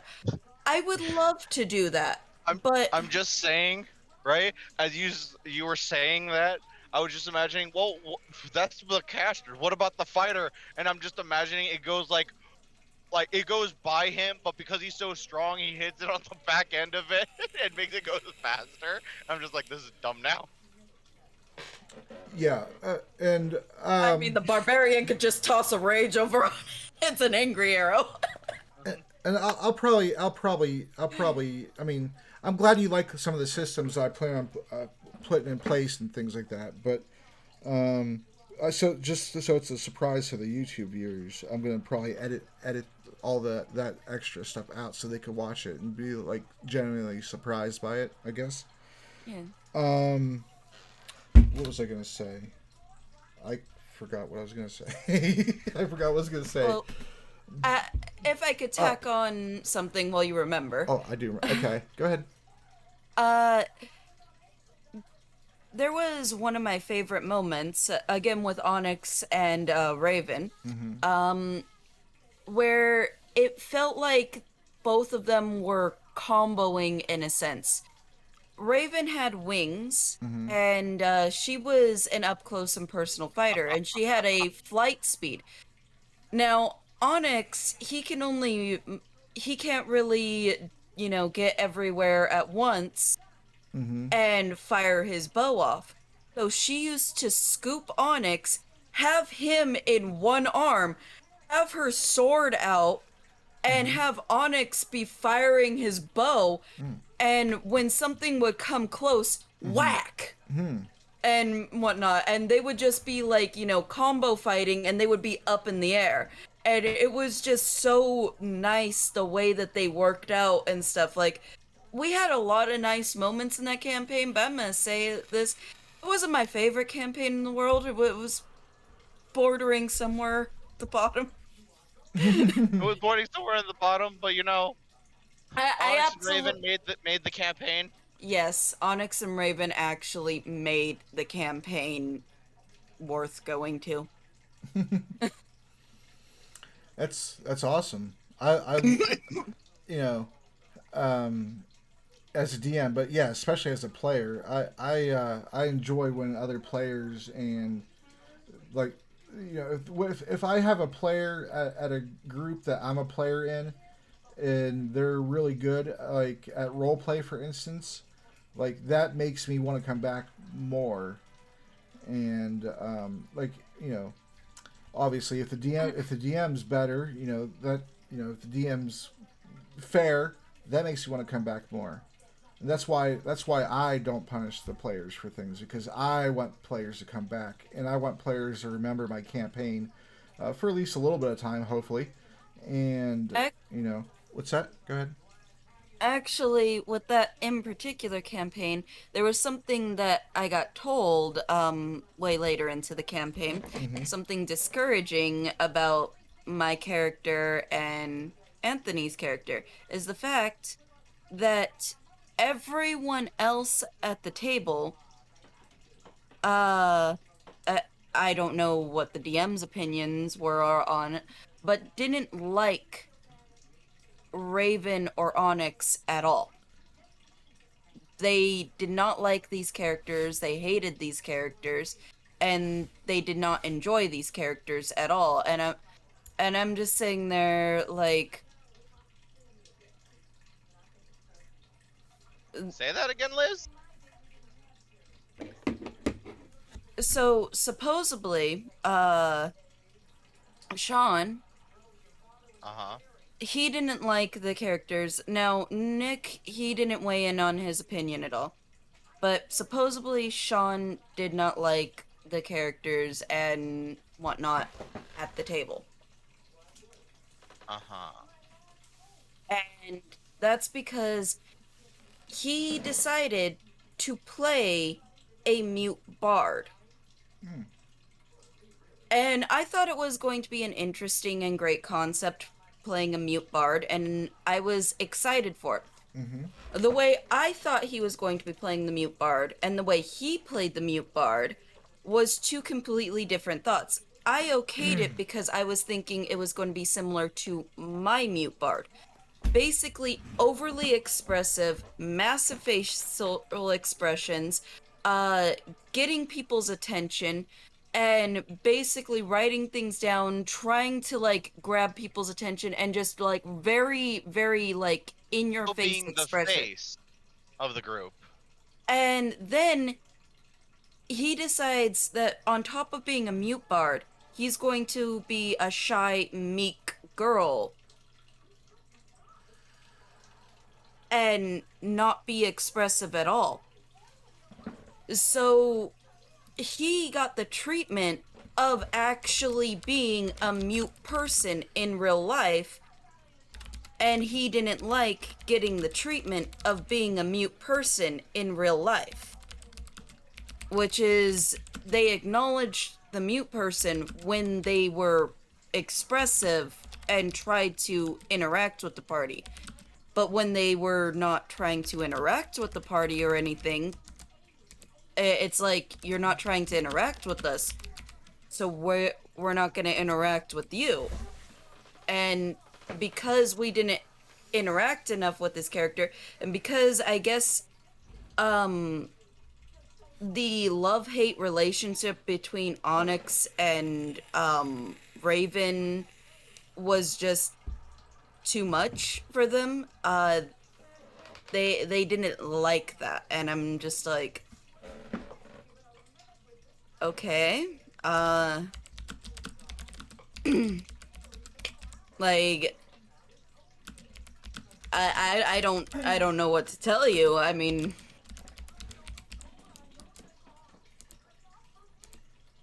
It's also like, something where like players need to be more verbal about the going ons in any campaign setting or any game. Like you have to talk amongst yourselves. Like, hey, you know what?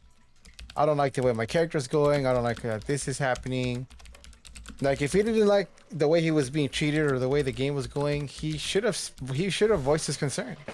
He he can't just. voiced his concerns to the DM, but he's basically You told the need to DM, talk. That's a group thing. That's not a yeah, DM thing. That's a group thing. but basically the DM, after Sean just stopped showing up to the campaign, the DM finally told me about it and said, "Hey, he actually doesn't like your characters at all. He actually hates both of them." And I'm like,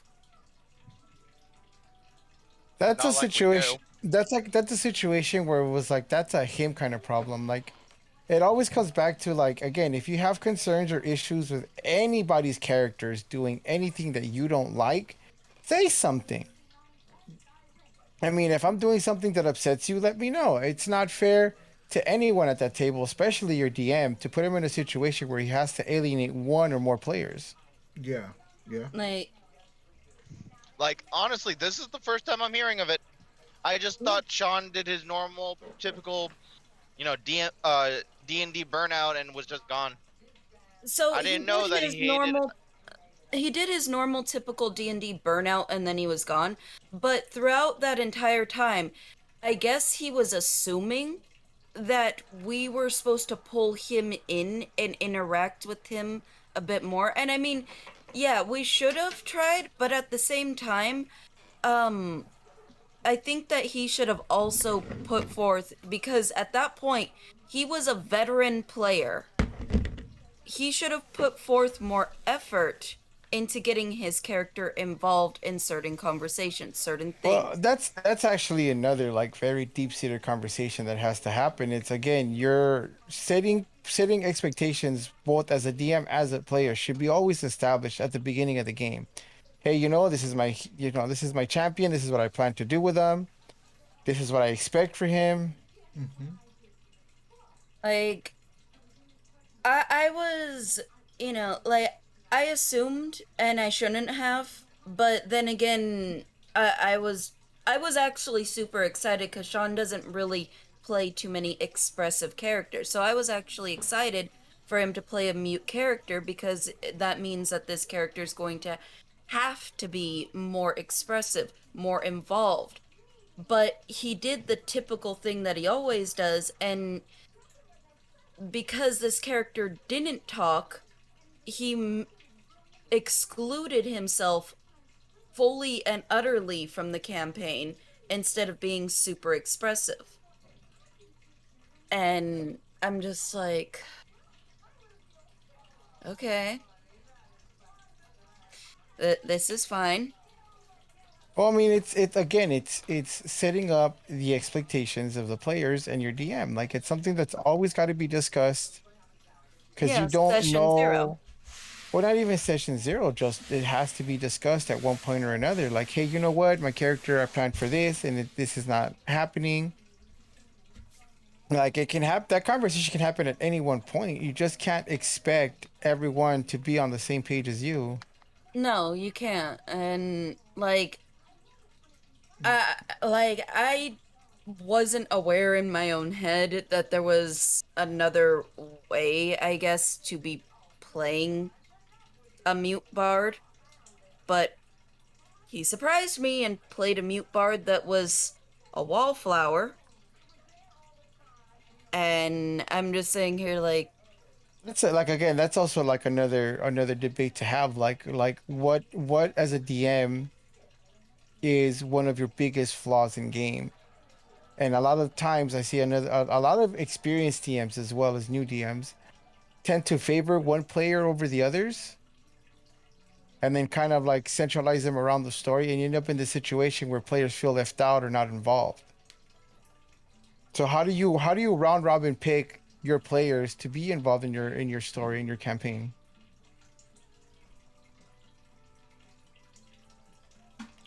Yeah, that's like a big old debate for another time because I feel like yeah. that conversation would just drag on forever. Sorry, I didn't know you were asking me. Were you asking me, or were you just saying that? No, no, no. That was just a generalization, man. Like Oh, okay. that's a talk we can have another day, bro. Because I feel like that one would be a very long-winded talk. Yes.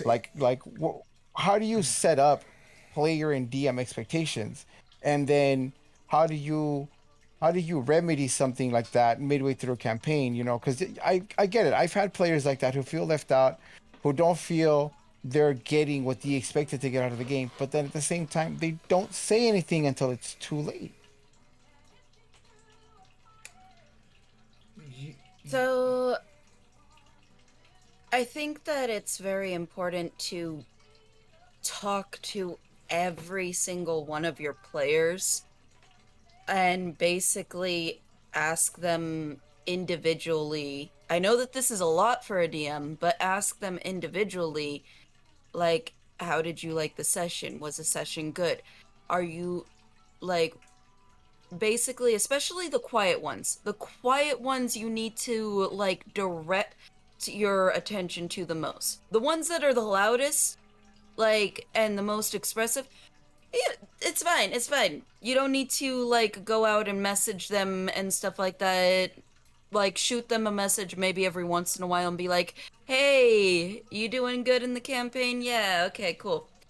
But the quiet ones, the ones that are the ones that do Well, like it little doesn't have to things. be necessarily the quiet ones. Like again, you have like a group of friends that you play with, and not everyone gets the same thing out of every session. Not everyone goes into the game expecting to play the same way. No. Like, so how do you deal with, a group of players 14, 15 games in and someone's unhappy with the campaign?